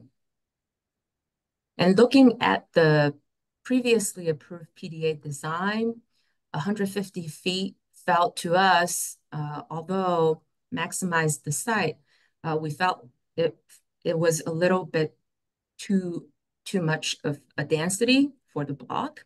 And we were really looking for opportunities to give variety to the height in this block, also for economic reasons of being able to fund this project from our client's point of view. So on the image on the bottom right was the previous master plan site plan, was the center block, open space. There were dimensional constraints that links the Herald Street to the 1033, 1055 block to the south, and then a connection from Washington Street to Shama Street on the left. And previously approved loading condition, single point of entry from Washington Street, as well as major building entrances off of Washington Street has all been maintained as proposed. So this is the updated design, lower density with 100% affordable housing. The massing diagram, instead of this jog on Washington Street, we're proposing to hug the gentle curve of the street wall and push the massing away from the central courtyard to give it more volume of open space. In addition, we introduced a material transition at the corner of Washington and Herald to signal the entrance to the residential program, and another recessed area along Washington Street to signal the entrance to a large community commercial space on the ground floor. And the open space connection from Herald to the third block connection between Shawmut and Washington has, for the most part, been maintained in similar dimensions to the property line. But the improvement that we've done here is to create an experience of expansion and compression as you chance upon this open space and decide to walk through this block and finding out the different experiences as you arrive at the central open space and pass through to the rest of the block. So this is very similar to what Seth had shown, the intention of the other projects in the master plan to create through block connection between Shawmut and Washington, and how our site can be connected to the current setup for pedestrian activity. Some images from 1033, 1055 Washington on the left side, the pedestrian connection between the Lugas and the BCEC building on the top center image here, and then some existing photos of the current build condition of the central block courtyard on the top right corner. The right middle image shows a fence that we're planning on taking down on the property line between our property and 100 Shawmut, 112 Shawmut. Bottom right shows the condition behind the Silver Line stop and the one-story grocery store that's currently on site. And with our conversation working with the BPDA design staff, we had changed the approach of having pedestrian pass through a portal to the south-north block connection to a open to the sky connection. So the image on the left is showing our previous approach, and then the larger site plan is showing our current approach, where the slope of the site is fully mitigated in that 5%, less than 5% sloped walkway. And as you arrive at the center block open space, all the way to Herald Street on the right is going to be a leveled, flat, contiguous open space. Quickly program on the ground floor, residential lobby at the corner, bike room at the back, and loading curb cut, the only curb cut on site, on the left side of the site that is shared with pedestrian, and with the retail commercial entrance at the center of Washington Street, about 1/3 point to the left. And with that, Terry, would you like to introduce the landscape design? Yeah, thanks, Erin. Hello, everyone. We're going to start at the corner of Washington and Herald. As previously mentioned, there's a Silver Line station there that will be maintained throughout, and it's actually in good condition, so will not need to be any updates regarding that. We are proposing 2 temporary timed parking spaces along Washington Street. This is very much analogous to all other Silver Line stations as we go march down to Dudley Square. The difference of that is all the other stations have full block long-term parking, whereas we're just proposing the two for temporary for more Uber, which is located equidistant between the commercial, retail, and the residential lobby. Anticipated blue bike station would be located outside of the commercial space, and we're going to rework the existing crosswalk that connects over to William Mullins Way due to our curb cut location. That loading zone is great for future connections for pedestrian realm into this larger network, pedestrian realm network.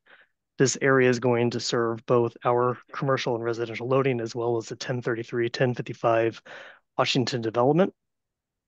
And you can see that there is an applied graphic that we were proposing to the concrete to help kind of bring this breadcrumb, if you will, from the original concept of the peach trees and bringing people through, one, to enliven the space. Part of this too is trying to blend and kind of shield where the property lines actually exist so that the development 100 Shawmut and our development seem as one and unified. In order to do this, we're proposing this graphic that spans across both areas.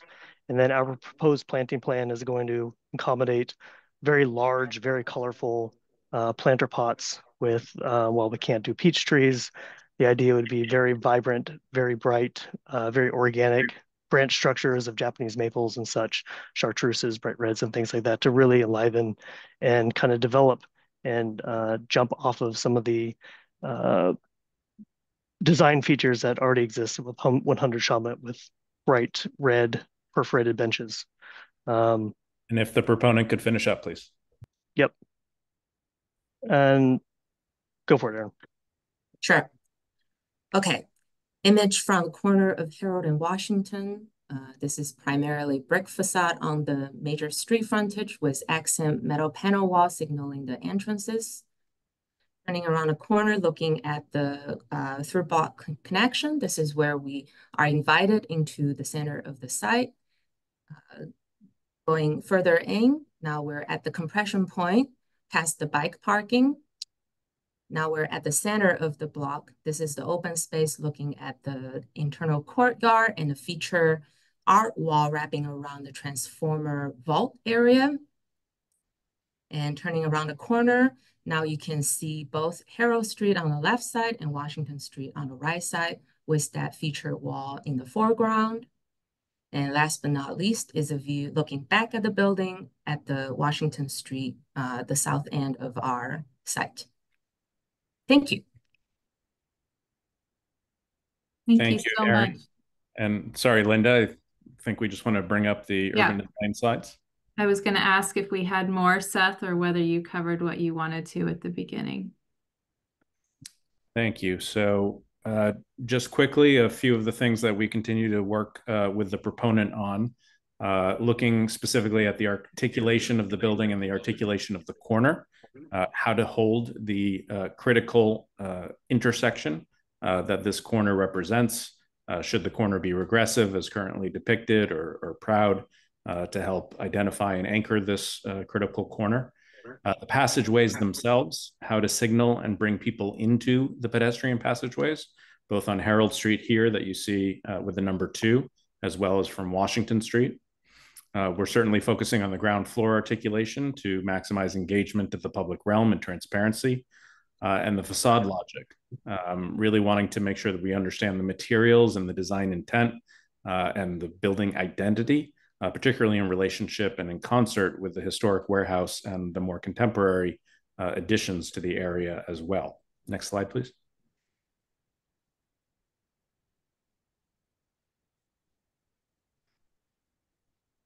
And from a site perspective, we're really trying to focus on integrating and enhancing the open spaces, both the central courtyard and the passageways. And so we're really looking to see this central courtyard in total with the limits of work for this specific project so that we can better understand how what's being proposed here relates to both what has already been constructed and what will be or could be constructed as part of the third building build out of this area. As Aaron mentioned, we're pushing to make the public connections and open space more generous where possible, and making the connections to the street more legible. How do you let folks on the street know that there's a passageway and a courtyard in the back? And how do you let folks know in the courtyard where and how to head from that central point? And with that, I'll turn it back to the commissioners. Thank you. Thanks, Seth. And thanks, Emily, Aaron, and Terry for a really clear presentation. If you can bring up one of the site plans, Aaron, so commissioners have a graphic.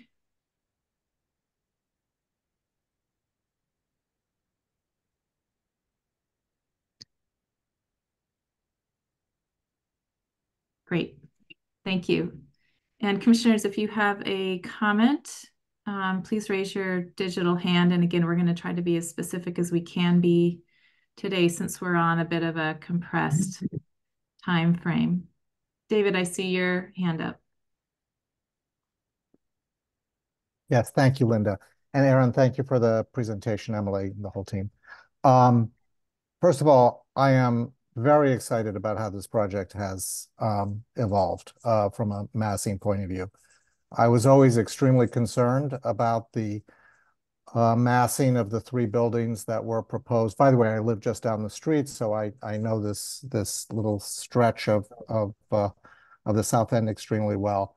And I was very concerned about the scale of the building and relative to 100 Shawmut and the proposed project behind. And although it's obviously a shame that we can't build more affordable housing on this site, I think from an urban design perspective, the scale that the team has chosen to move forward with is excellent. From an urban design perspective, it introduces a variety of heights into a neighborhood that already has a variety of heights, particularly on the ink block side, and had the risk of becoming very canyon-like. And so I think that in combination with the residential scale and how that potentially relates to the wraparound facade on 100 Shawmut and creates a gateway to what is essentially a warm material neighborhood is something that I think is all very good. I don't want to repeat Seth's design comments. I think they're all good and thoughtful comments about how the design can be refined further. But in general, I'm very supportive of the passageways and the metaphor that Aaron always introduces into our projects, which I always very much appreciate. A few comments that are actually less design focused and more urban design focused that I would direct more to Amy and Seth and the team. And that has to do with, I'm not sure what the nature of the retail commercial use is here, whether it is going to be a high intensity use like it currently is, or whether it's going to be something else. But as many of us are well aware, there's a traffic situation already at this intersection, and with drop-offs and all of that, and the bus stop. And I don't know if it's anticipated that this remains in that way, that the temporary parking that's shown is going to be adequate to deal with that. And the reason that I have a great concern about this is because as a member of this neighborhood association, I recently, just last week, heard Boston Transportation talk about their plans for Harrison Avenue, 1 block away, which I just want to confess I think is very, very poorly conceived and will be 1 lane in both directions. And at a place where the Whole Foods is already creating a rather catastrophic traffic situation many times during the week. So I'm worried about the spillover into this area, because right now what people are going to start doing is driving down Washington Street to make a right down Mullins Way, to make a left to go onto Herald Street to get on the Pike rather than being backed up in traffic on Harrison Avenue. So there is a larger traffic issue that I think needs to be understood in terms of what's going to be happening in this neighborhood. And I encourage the city folks to take a close look at how something a block away might actually very seriously impact the traffic conditions at this intersection. And frankly, I think the solution is on Harrison Avenue, not here, but I'm just putting that out there. And then the other thing, and this is a real issue. I really want someone to look at it. The other thing is that I'm hoping that as 1033, 1055 evolves, that there might be a possibility for, what's the name of the street? Mullins, is that the name of the street that's right there? To actually more clearly, the opening and street walls of Mullins to more clearly be aligned with this passage back to this courtyard space. And it could simply have to do with a little bit with that gray corner that we're looking at right now and I know that's an approved project, but I think there's an opportunity to weave this into the fabric of this neighborhood even more. So I'm not gonna, I'm very comfortable with this project, the design of the project being handled by staff going forward on this. But I want to say that I think that the fundamentals of the project are excellent and are going to enhance the variety of scale, the character, and materiality of the neighborhood. Thanks. Thank you, David. Anne Marie?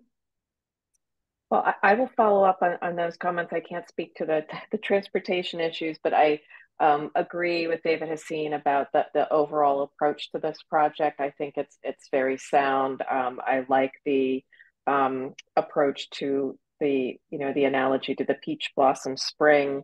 I just want to comment on a couple of issues, on several of the issues that Seth raised.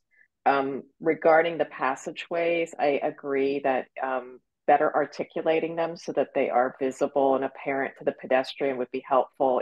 I confess, while overall the presentation was clear, I struggled to orient myself in this. So I just think in terms of both resolving that as a design issue would be helpful, or just better augmenting them, and then also indicating the limits of the scope of work would be helpful should this project come back to the commission.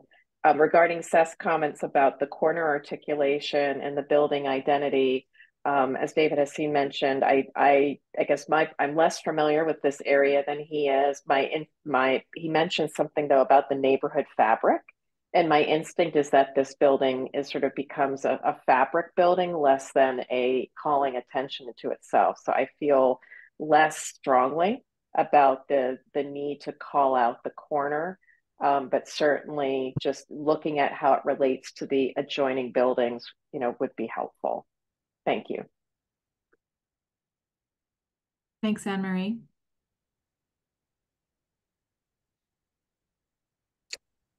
Other commissioners that want to make a comment? I'm happy to jump in while other commissioners are raising hands. David, it looks like you're ready to say something. Oh, all right. Anticipated.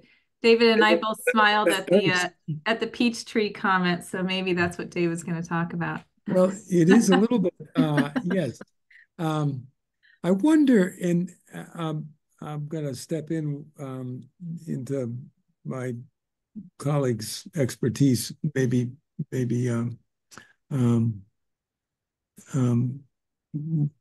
without all the sufficient knowledge. But I wonder, look, I agree with everything that David Hassine said about the scale of the building, and the pedestrian passageway and Aaron's story. And I wonder if the way to make it more of an attraction, that is, that people will actually find it and let it run off of Herald Street and then run east-west and fulfill some of those obligations of the Harrison-Albany corridor study of say 10 years ago, but I'm not sure that's right. If it couldn't be greener. And maybe you're going to tell me that it doesn't get enough daylight, or that I'm not sure what the wind conditions there would be, but your stories are always good, and we enjoy them. But I wonder if it can't be greener as a way not to make it more attractive, to make people want to walk through there. There are some really hard edges around this part of the city. I live not very far away either. I don't know I'm not as close as David, but I'm fairly close. And green is really, really cherished because of there is a lot of hardscape here. And that's just a thought about, and I'm, looking at the drawing, and I know there's green, but is there enough? Can you really make this a place that I choose as my path, and not just find accidentally? Because I think it will there'll be some very interesting pedestrian connections from Mullins Way over to Shawmut down Millicent to Tremont. There's a lot of connectivity here, possibilities. And if the trees will prosper, if they will get enough daylight, I think that would be a wonderful addition. Thanks, David. I'll go ahead and jump in. And Aaron, I wonder if you can bring up, I think it was slides 6, 7, 8. I had a question about the west side of the building, and I think it relates a little bit to what David Manfredi was just talking about. Linda, are these the ones earlier on? Yeah, I think this one is fine. This is with our kind of looking at Herald Street in the foreground, right? Yep. So one of the things that I'm struggling with a little bit is this interstitial space, and trying to figure out how to get a little bit more open space between these buildings. And so as I look at this image, as you were showing it today, I just wonder whether we can explore this side of the building, which I think is the west side of the building, and figure out if there are ways to maybe rethink this first floor space. So I think right now we're looking at bike parking, which kind of comes proud of the building, right? And creates a pinch point in the open space. And then if we go back to the site plan, or I think slide 12 had something as well, just trying to understand whether there's an opportunity, and I might just break our rules a little bit to illustrate what I mean, an opportunity to create more of an open space that relates and kind of creates more of a center for the project, so that you might come off of Herald and then be able to kind of have this more compressed zone, which on your side of the property line, you've kind of pulled back your building to express that. And then maybe do that again so that you can have a relationship with the open space that, the BCEC project and 100 Shawmut are already starting to create, just as a way of responding to that condition, but also opening it up and allowing us to have a little bit more green space or a destination along that pedestrian way. So if you come back to subcommittee, that's something I'd love to understand a little bit more, just about the massing decisions on that west side of the building, and whether you had looked at other configurations that allow us to have a little bit more open space in the center there of the half block. Yeah, it's really driven by a reasonable minimum size of the retail commercial space, which I know is a priority for CCBA. So we can look at it, but it's a decision not to be taken lightly. Yeah, I get it. But again, there's open space is so precious in this part of the city that anything we can do to expand that or think creatively about that so that it doesn't feel like a constrained amenity, but a generous one, I think would be wonderful. Other commissioner comments?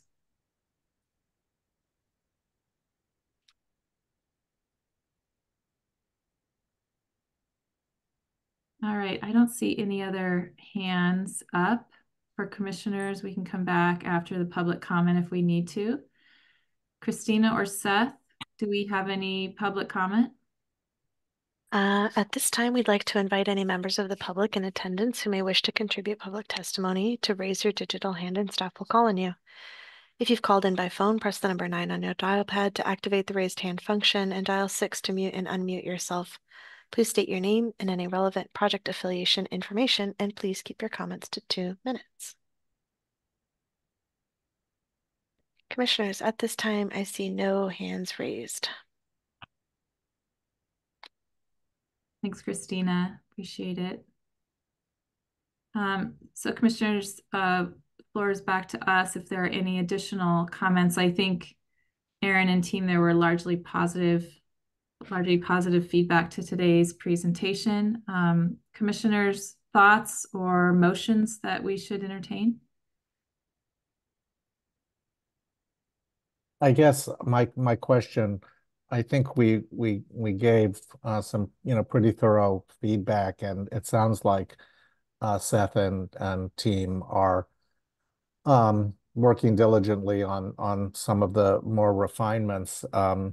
Given the goal of expediting these kinds of projects, I personally would be comfortable in foregoing subcommittee and having this go back to the BP team to refine. But I'm also open to a subcommittee meeting if other commissioners feel that would be helpful. All right, Same thanks, here. David. I don't think we had quite a motion there, so maybe we'll just get some feedback Well, from I wanted to get some other feedback commissioners. before I made Yeah. a motion. Yeah. Yeah, I get it. How do other commissioners feel about that, about having the proponent working with the planning team on this? I'm seeing head nods. Okay. I agree. David, do you want to try it as a motion? Yes, then I'd like to make a motion to approve the project with the proviso that the issues that we spoke about in this meeting and that were highlighted by members of this commission are reviewed by the planning staff. Thanks, David. with the proponent. Do we have a second? Second. All in favor, David Hassim. Yes.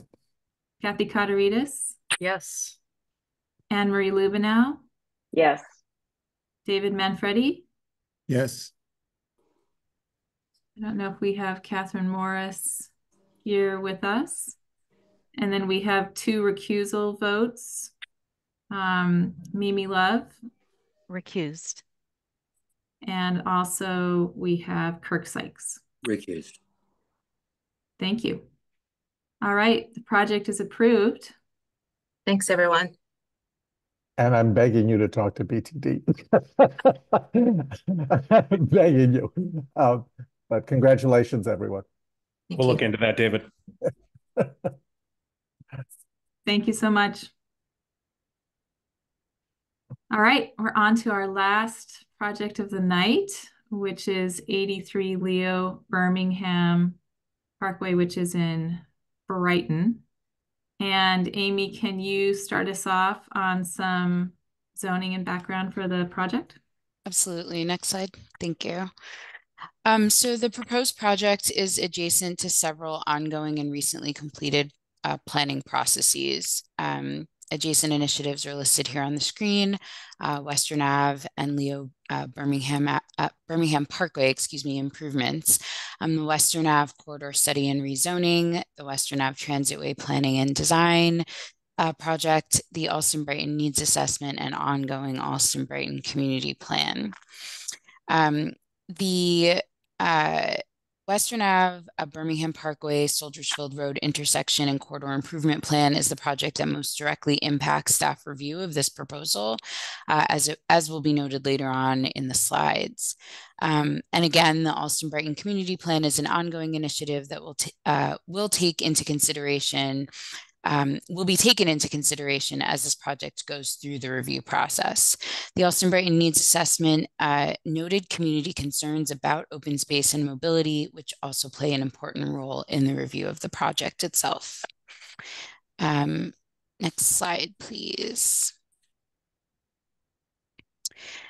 And Seth? And so this site is surrounded by areas of significant new development. And I think you all know this is a very active part of the city, even this small node in between Leo Birmingham Parkway, Soldiers Field Road, and the Turnpike. Just to the north, immediately catty corner to the site is 1550 Soldiers Field Road, now under construction, as well as multiple smaller residential buildings that face Soldiers Field Road itself. To the east across Leo Birmingham Parkway is 530 Western, construction complete, as well as a number of new smaller residential projects along Leo Birmingham, Western Ave, and Lincoln Street.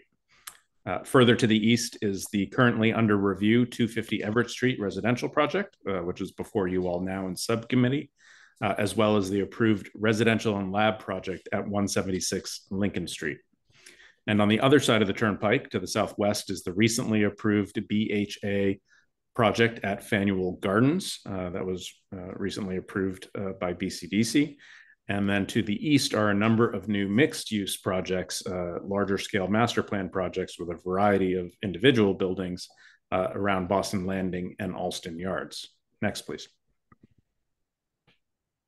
Amy, back to you. Fantastic. So this slide gives an overview of the public realm planning context. The Western Ave, Birmingham Parkway, Soldiers Field Road intersection and corridor improvement plan is highlighted in blue, and we'll go into a bit more detail shortly. The pedestrian route that is nearest the MBTA station, which is the Boston Landing Station, is highlighted in purple. And Soldiers Field Place to the west of the project site on the left-hand side of the screen. The proposed project should also explore opportunities for accessible public pedestrian connections from Birmingham Parkway and Soldiers Field Place. Next slide, please. The Leo M. Birmingham Parkway reconstruction project is the result of a city DCR and Mass DOT coordinated short-term and long-term conceptual design improvement plan. It should be noted that the design process is complete, although construction has not yet begun. The project will introduce public open space and a multi-use path in the existing right-of-way using dimension taken from 2 of the existing 4 vehicular travel lanes that are not needed to serve the expected capacity along the roadway. The public realm improvements associated with the proposed project should be coordinated with these planned improvements. Next slide, please. And to make it even more interesting, there is a significant grade change of approximately 26 feet between the lower portion of the site along Soldiers Field Place up to the, Soldiers Field Road, up to the higher portion along Leo Birmingham Parkway. The site has an extensive grove of existing native and invasive trees along its east side. The grove plays a key role in stabilizing the grade change and providing all the benefits of relatively mature tree canopy. Next, please. And as you've seen, the project faces primarily 2 public rights-of-way, Soldiers Field Place and Leo Birmingham Parkway. And one thing that we've focused on with the proponent is really how will this project address front door versus back door conditions. The other projects all along Soldiers Field Place have their front doors off of this, as well as view corridors out to the Charles River. What is the right place for this site for loading and back of house services given its frontages? Soldiers Field Place is also currently isolated from the rest of the surrounding neighborhood due to this grade change, and the existing pedestrian network is currently incomplete, even with all the improvements that Amy outlined in her slides. And with that, we'd like to turn it over to the proponent. All right, we're ready, I think, for the Stantec team. Wonderful, thank you. Let me just get this to the right window here. And Tamara, as you're bringing that up, it seemed like we had a couple of diagrams that were oriented all sorts of different directions. So I think yes, just for the commissioners' kind of ease, I think the Charles River is to the north of this site. Correct. Can you see my screen now? Yes. Okay, wonderful. Thank you, everyone. I'm Tamara Roy from Stantec Architecture Boston, and with me making the presentation tonight is Ian Ramey from the landscape architect from Copley Wolf. We're doing this for Nordblom as our client. Okay, so I actually loved Seth's introduction because I don't have to spend too much time on this slide. We are looking at the Charles River in the background toward the north. There's a lot of paving here, but it's a fascinating site with a sort of upper parking lot and then the lower parking lot down at Soldiers Field Place and those fantastic trees. And we made this for you all because we know every time we come to see you, you say, can you please give us the larger context? And in particular, here we've called attention to this sort of green swath that is really moving through from Mount Auburn Cemetery and surrounding the Charles River, and our site kind of being on the threshold of this area of green, which is kind of the remnant of it is these trees that we find on site, but also Leo Birmingham Park. And then on this side, really sort of the urban traditional Brighton neighborhood and street walls, and much, much less green on that side and tremendous growth. We also, I'm gonna do this here, hold on. Yep, there, oops. Okay, and it's tremendously well connected, certainly from the top of the site, right? You can walk in 10 minutes to Boston Landing. There's bus stops up there to Harvard Square, to Cleveland Circle. There's bike paths that will, as you heard, are going to continue to be improved to connect. So there's a ton of connections up here at the top, much, much less so in terms of Soldiers Field Place.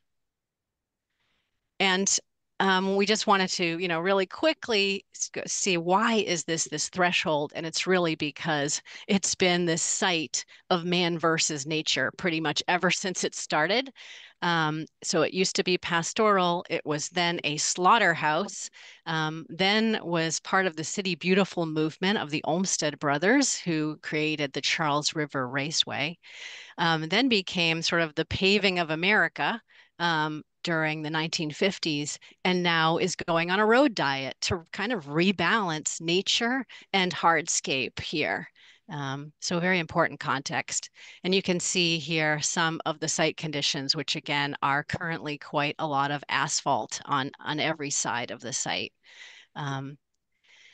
And in terms of the front door, back door discussion we've been having with the BPDA, I mean, we really believe that the primary entry needs to be on Leo Birmingham because of all the connections we've talked about, and because,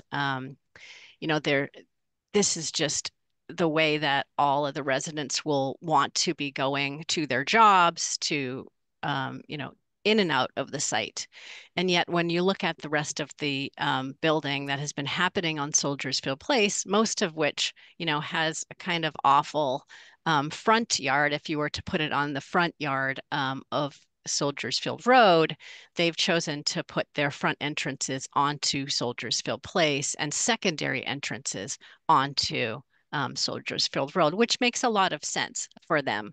But I think for us, and actually our discussions with all the neighbors, they feel this is already very clogged and they don't want to see our parking going in and out there.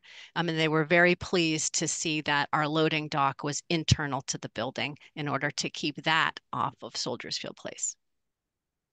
So very briefly, right, we made a real logic to this and said, let's put the parking hidden in the slope. Let's make wings that sort of orient as much green space as we can to Leo Birmingham Parkway, as well as our entrance. We then know we can landscape the front yard because of all the DCR road diet land that we get to inherit. And we've developed this concept called Into the Woods, where we have a warm wood tone facade. I'm going to hand it to Ian now. Thanks, Tamara. Good evening, everybody. So as you heard previously, we're really excited about this project and its ability to preserve the existing trees on site, also to be able to take advantage of the Leo Birmingham Parkway, which is going to be transformed into this new linear open space right at our front door, and also the opportunity for us to engage with the Boston Landing side of the neighborhood, as well as with this emerging neighborhood of Soldiers Field Place. If we take a quick look at our landscape approach, we start with the existing conditions. The site today is primarily asphalt and building, 71% impervious coverage. About 29% of that is permeable green space that resides in that grove that is on a very steep slope of about 24 to 26 feet on the eastern side of the site. There's about 80 trees on site, mostly a mix of non-natives and some invasives. Not a lot of native species exist today. So our landscape approach on the planting side of things is to preserve as much of that grove as possible, take out trees only where we need to, and then to really bolster the tree diversity on site by adding about 100 new trees, all of which would be native, really trying to change the percentage of the biodiversity of site and really enhance the city's urban forestry mission. In terms of what we see for the proposed plan, where the grove ends, we have a new Parkway Plaza. This is an activated public realm that faces towards the Boston Landing side of things. We're providing public benefit in this area. So we have our blue bike station, other bike parking elements, fix-it stations for bicyclists, plenty of outdoor seating and shade, and things like water drinking stations for people who are using that new multi-use path. We also have our southern-facing amenity courtyard, our resident courtyard with programming in there. We're closing one of the two existing curb cuts there and instead replacing it with a lay-by zone for rideshare activity and preserving the westernmost curb cut for access into the parking garage, as well as to the existing driveway that lies behind the new green space that's being proposed. As we go around to the lower part of the site to Soldiers Field Place, we have our building utilities located down there, as well as our loading area into the building for trash and move-in operations. We have a smaller plaza there that's of the scale of that neighborhood, the cul-de-sac neighborhood. We have an exterior dog space, an amenity space for the residents of the building. And then we have some walkout units that are along the curve of the cul-de-sac, again, trying to match the character and scale of that streetscape. One of the things we've heard a lot about and are trying to understand is the connectivity from Soldiers Field Place up to Leo Birmingham Parkway. Our initial inclination was to utilize the infrastructure that's there today. So there's a multi-use path that runs along Soldiers Field Road. That's an accessible less than 4% walkway. It's about a 3-minute walk from point A to point B, which is the upper elevation towards Leo Birmingham Parkway. And there's a proposed and approved mid-block crossing between 40 and 44 Soldiers Field Place, which will shorten that connection from our site to the upper part of Leo Birmingham Parkway. The other thing that we've been looking at and working with the city, and I think we're going to have a work session with them, is to study how we could have a pedestrian connection from the cul-de-sac more directly towards Leo Birmingham Parkway. Of course, though, that would run through that very steep slope with the wooded vegetation. That's the steepest grade change of the entire neighborhood. And so in providing an accessible route there, we'd be looking at significant ramp structure. It would be quite a strenuous climb for people with mobility challenges. It would also impact the trees. Not to say that it can't be done, and we look forward to having that conversation with the city staff, but that's something that we'll be looking at. All right, and I'm sure we're running out of time. So here is a section from the top, our parking nestled in the slope, and then also from the bottom. And we're just showing here our amenity space on the top. And then as you go to the lower level, amenity space as well down there, and then amenity space on the roof. In terms of the architecture, as I said, we're using warm wood tone materials, and we are We are using different various strategies, which we also have talked to the BPDA about, to sort of slow the folks on the multi-use trail down a bit, so that we can, have that wonderful moment and crossing there at the Blue Bike Station and all of the amenities provided there. And then in terms of materials, we're looking at sort of exposed battens, both for the gray and the wood tone. We mentioned that gradation and sort of signals of being able to slow people down and have a meeting and mixing zone, and some of the landscape palette we can go into in subcommittee. This is our rendering of the Soldiers Field Place entrance, and along the cul-de-sac, the improvements, but leaving an existing tree there as well, and some bench seating, ability for all of the neighbors to be able to kind of mix and mingle here, and the dog spa area. And then very lastly, a very long list of super sustainable elements to the project and resilient design, which I am not going to list here. So I hope that we did that in 10 minutes. I don't know. It's pretty You close did. You had anyway. a minute to spare, but I think we're going to bring up one additional staff slide, Linda, before we turn it over to the commissioners for deliberation. That's great. Thank you very Tamara. much. Thanks, Tamara and Ian.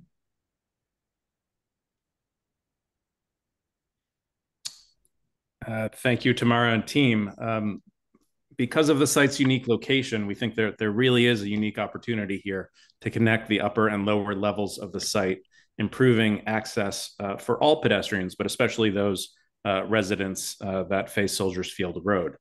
We will be working with the team and the proponent to engage in a good faith effort to study pedestrian linkages on both sides of the site to determine if there's a literal pathway to create a linkage given the difficulty of the elevation and existing trees.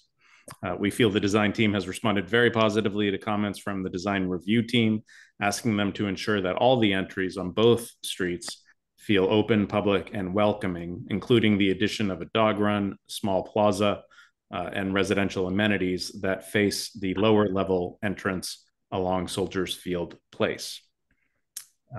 Amy, would you like to conclude, or should I take those? I'm happy to. So we also believe that this project presents a great opportunity to continue the sidewalk and bike improvements along the west side of Leo Birmingham Parkway, north of Lincoln Street. We are looking to see a new bus stop built.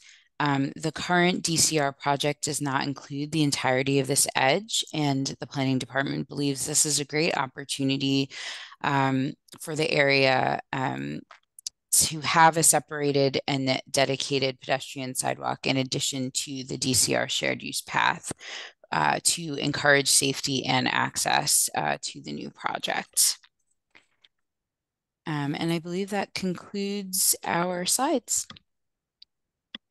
Great. Thank you, Amy. Thanks, Seth. Thanks to the team. All right. Tamara, can you, or Ian, can you bring up a site plan for us? Absolutely. Maybe a site plan with the topo, with the site. How about this one? Site elevations, because does this one help? That's great. Thank you. Sure. Commissioners, if you have a comment, please raise your digital hand. Our group is getting quieter as the evening is going on. That's what I've noticed. All right. With that, we got 3 in rapid fire. Okay, Mimi, we'll start with you.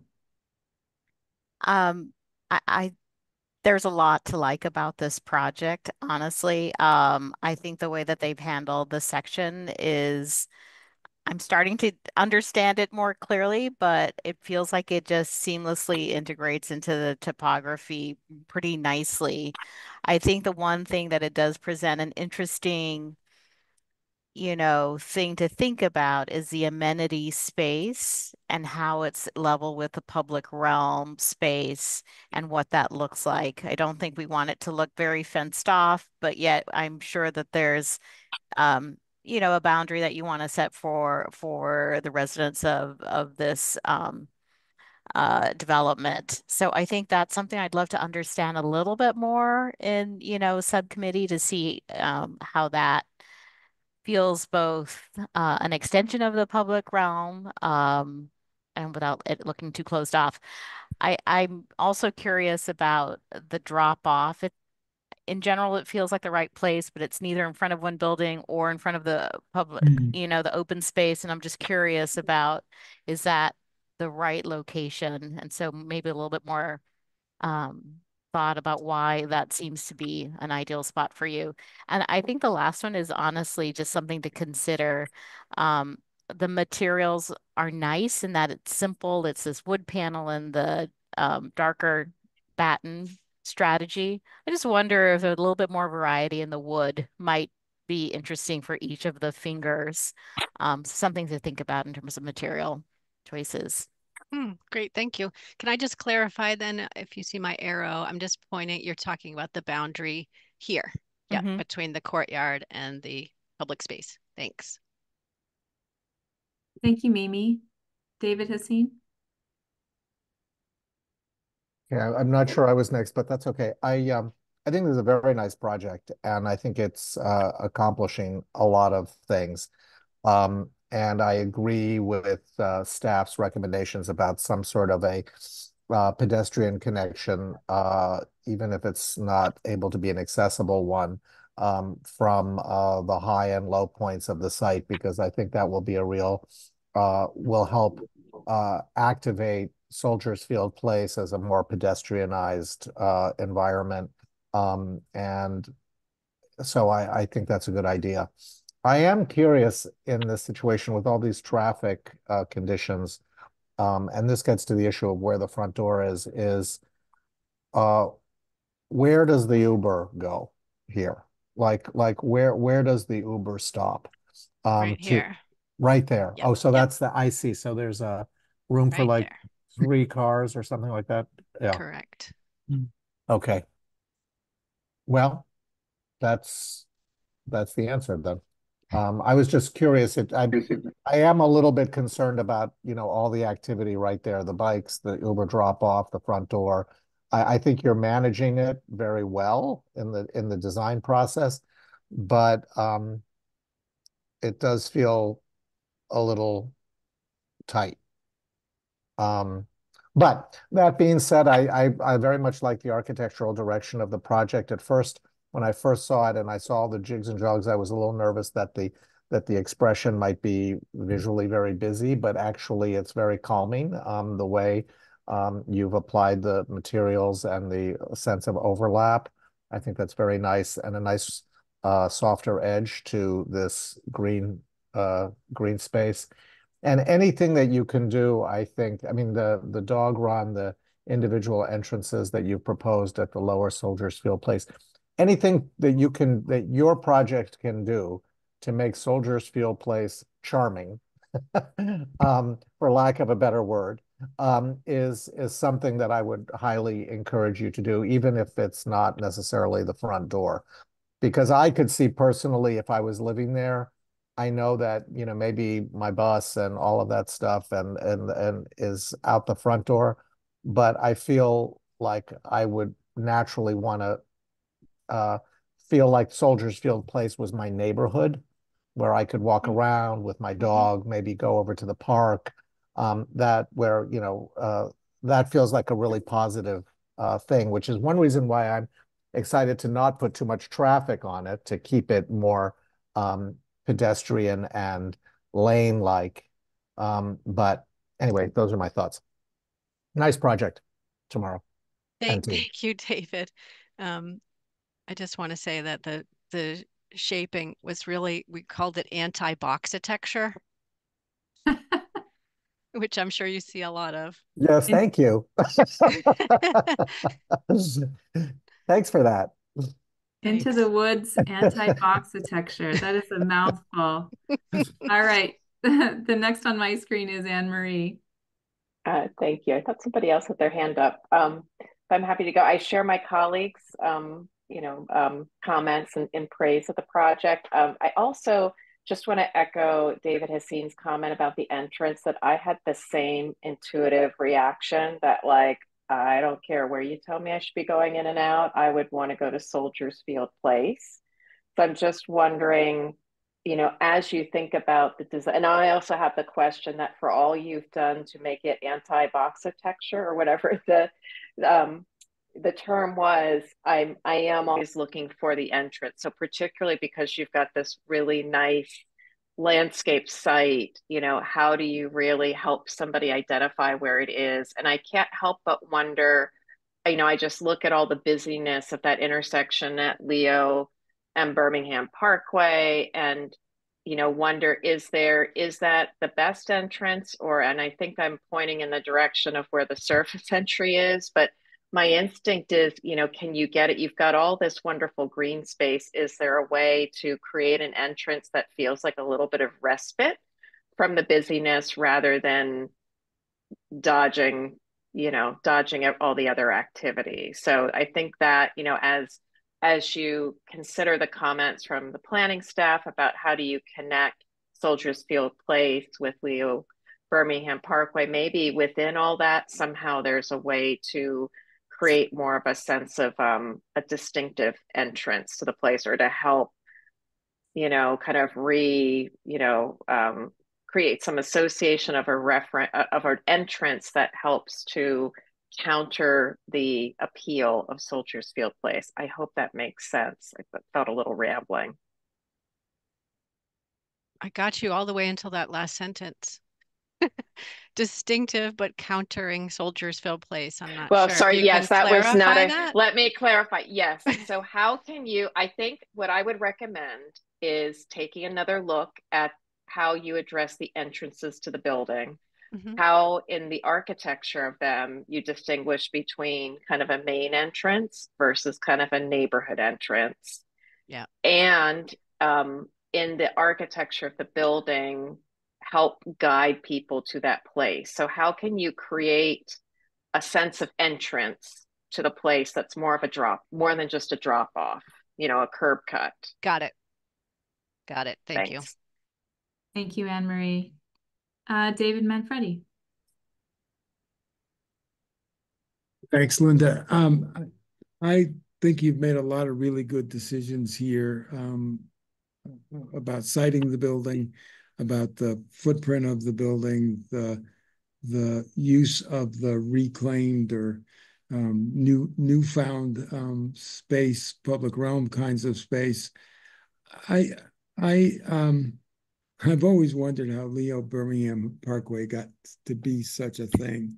You know, it has this enormous scale, and it was always surrounded by one-story buildings with surface parking lots, and I couldn't ever quite figure out how that all came to be. I think, and I wonder why there's a line that says end of DCR project. I think there could be more DCR project, but that's not your domain. I think you've done a lot of really good things here. I actually am not troubled, as some of my colleagues are, about where the front door is. I like that and I don't know if you mentioned something about the neighborhood, but I like that you've turned out to the south and into that intersection. And I think in many ways, the buildings that have been built on Soldiers Field Place and put their entrances on Soldiers Field Place, that all made sense. But you're a different site and you're the corner, and I think you help to, I don't know, maybe calm and domesticate this kind of wild field of blacktop. I think, like I say, I think the footprint of the building, the relationship to the site, I guess I'd like to, and the section, by the way, that really hides what looks like substantial amount of parking. I think it's all really very nice. I am interested. I think Mimi made the point. What's the relationship of publicly accessible space to private space in that courtyard? that would be interesting to see a little bit more of. But this is a really nice project. I applaud you, and I think the simplicity of your choices about building materials combined with the irregularity of the somewhat irregularity of the building footprint is a nice combination. There's a nice calmness to this. They could have gone wild with the building footprints, and I think it's very nicely done, very nice combination. I applaud. Thank you. Thank you, David. I can add a few comments, and I think the urban design moves here are really good. I am incredibly excited about the Leo Birmingham diet, because I think Tamara used, as the term that you kind of get to use that land in a different way, and it becomes kind of a softening between the edge of the parkway and kind of your welcoming plaza there, which I think is such a great deal. A couple of things that I'd love to learn a little bit more about. I think whether you want it to be or not, I think that this Urban Wild is going to become the kind of neighborhood park of this whole development. And I would love to understand a little bit more about the massing and configuration that gets kind of to that pinch point by the easement in this diagram. I wonder if kind of pulling that back a little bit. Down here. Yes. And celebrating, yeah, you can't see my cursor. It's kind of pulling that back a little and celebrating the view into that urban forest would be a really positive thing to do. And you may have already played with that. And if so, would love to see those studies. I also wonder if the conversations we've been having today about, who drops off where and who exits and enters the buildings where, whether that may be a kind of product of whether you live on the upper floors or the lower floors. And so I actually like the idea of making sure that both the entries are a little more celebrated. And to that end, I'm going to call that road 4, because you have that bubble 4 on it. I think that's a pedestrian passageway right now. Yes. Is that right? It's actually this one, Linda, next to this project. Yes. So I wonder if there is an opportunity to celebrate an entry that comes off of that axis. And so learning a little bit more about how it's used or how it might be able to be used in the future as residents of 80 Leo are trying to kind of get to the river, get to Soldiers Field Road on foot, and whether the kind of chamfered edge of the building as you have it designed and drawn now could actually be the entry, the pedestrian entry, rather than the service dock, whether that service dock might actually move over to be off axis of that main pedestrian spine. So I'd be curious about that. The couple of other comments.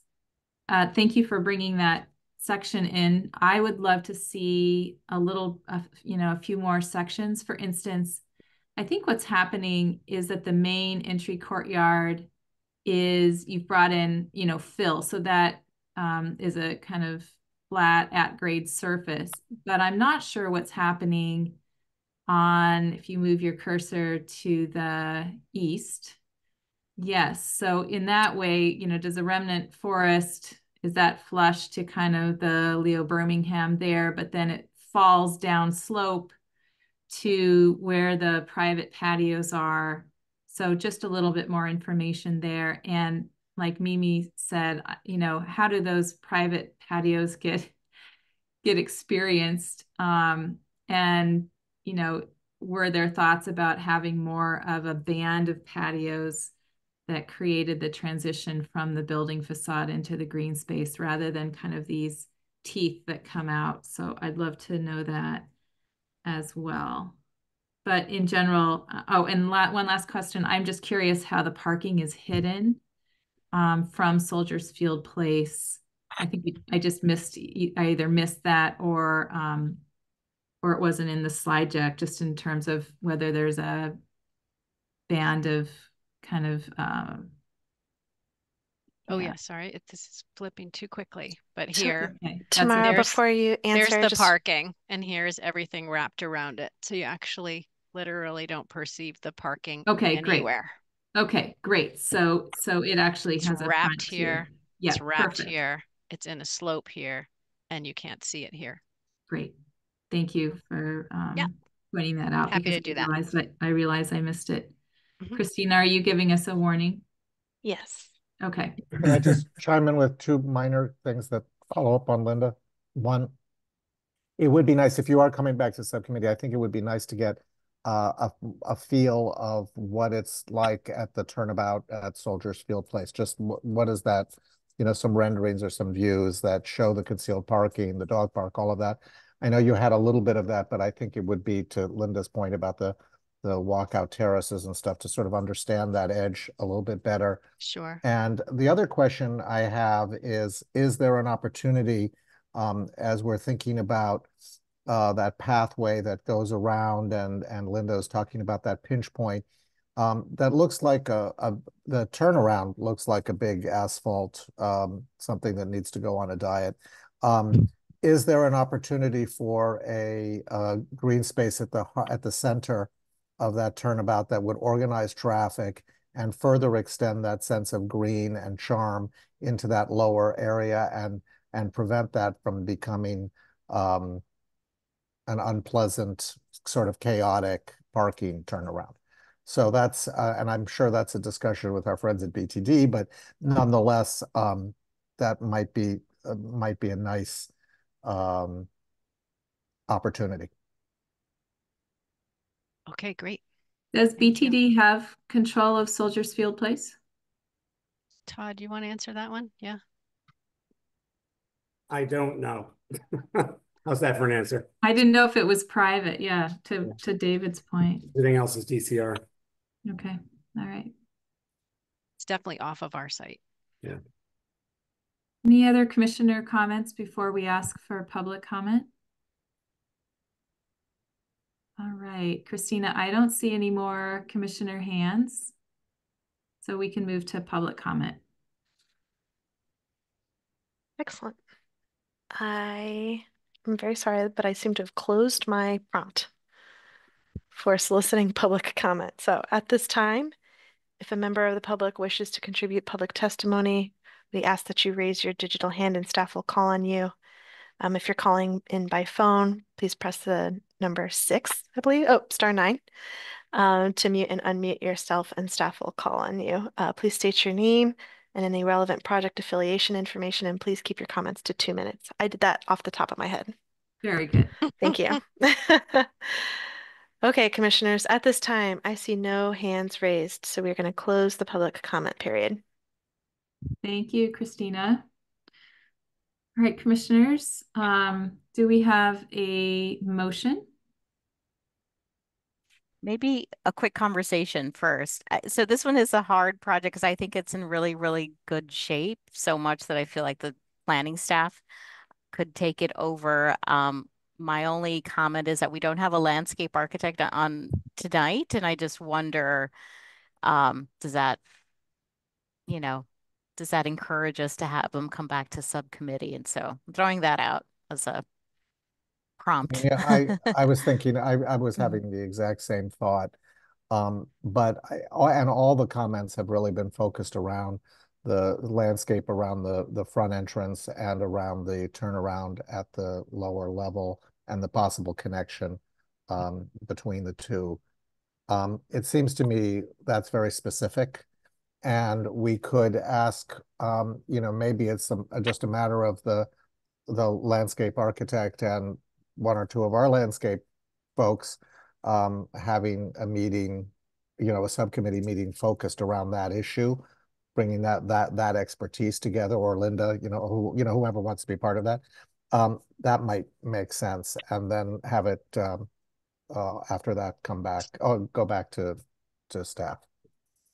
Yeah, I mean, my feeling is that it's a pretty complex site because of the grade change, and that having just one more look at it with some landscape architecture expertise could be a really positive thing. I think we were all digesting it as quickly as we could today, but there are some things I don't quite understand yet about the site. I would agree. Yeah, I agree too. I think it was in the spirit of you guys are so close.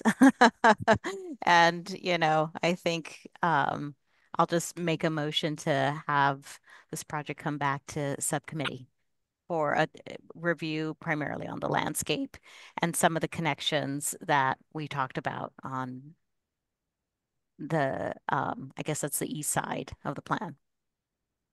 Thanks, Mimi. Do we have a second? I add something. I second with the proviso that it just also addressing the building entrances as part of that.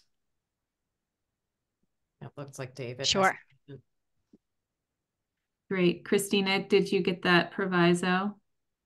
The meeting's recorded, so. Do we need, do we need to restate our motion, or can we add Sure. it with two voices? Okay. Recommend that the proposed project return to a convening of the BCDC subcommittee, special attention to be given to landscape and site connections to and through the site, and also location of building entrances. Excellent. Did you do that by memory too? I'm really getting good at this, you guys. All right. I think we have a motion. Do we have a second? Second. Great. All right. All in favor, please say aye. David Hassin. Aye. Kathy Kotaritis. Aye. Mimi Love. Aye. Anne Marie Lubenow. Aye. David Manfredi. Aye. And we have one recusal, Kirk Sykes. Recused. And myself, Linda Eastley, aye. You are going to be coming back for hopefully just one meeting. Thank you so much for your great presentation today. Thanks for the feedback. Thank you. All right. Linda, before we adjourn, I just wanted to get on the record your Yes. position for 50 Herald. Yes, I was going to say the same thing. Yeah, so my position is yes. I wrote to Christina and said, I think I forgot to vote on the last project. And she said, you did. All right. So now we need a final motion to adjourn. Motion to adjourn. Moved. And that sounded like a first and a second. Yeah. That sounded like a first and a second. I was digesting real time. All right. All in favor, say aye. David Manfredi. Aye. Anne Marie Lubenow. Aye. Mimi Love. Aye. David Hassin. Aye. Kathy Kotaritis. Aye. Kirk Sykes. Finally an aye. And myself, aye. The meeting is adjourned. Nice to see you all. Thank you, everyone. Yeah. Good night, Thank everybody. you, everyone. Good night. Thanks, everyone.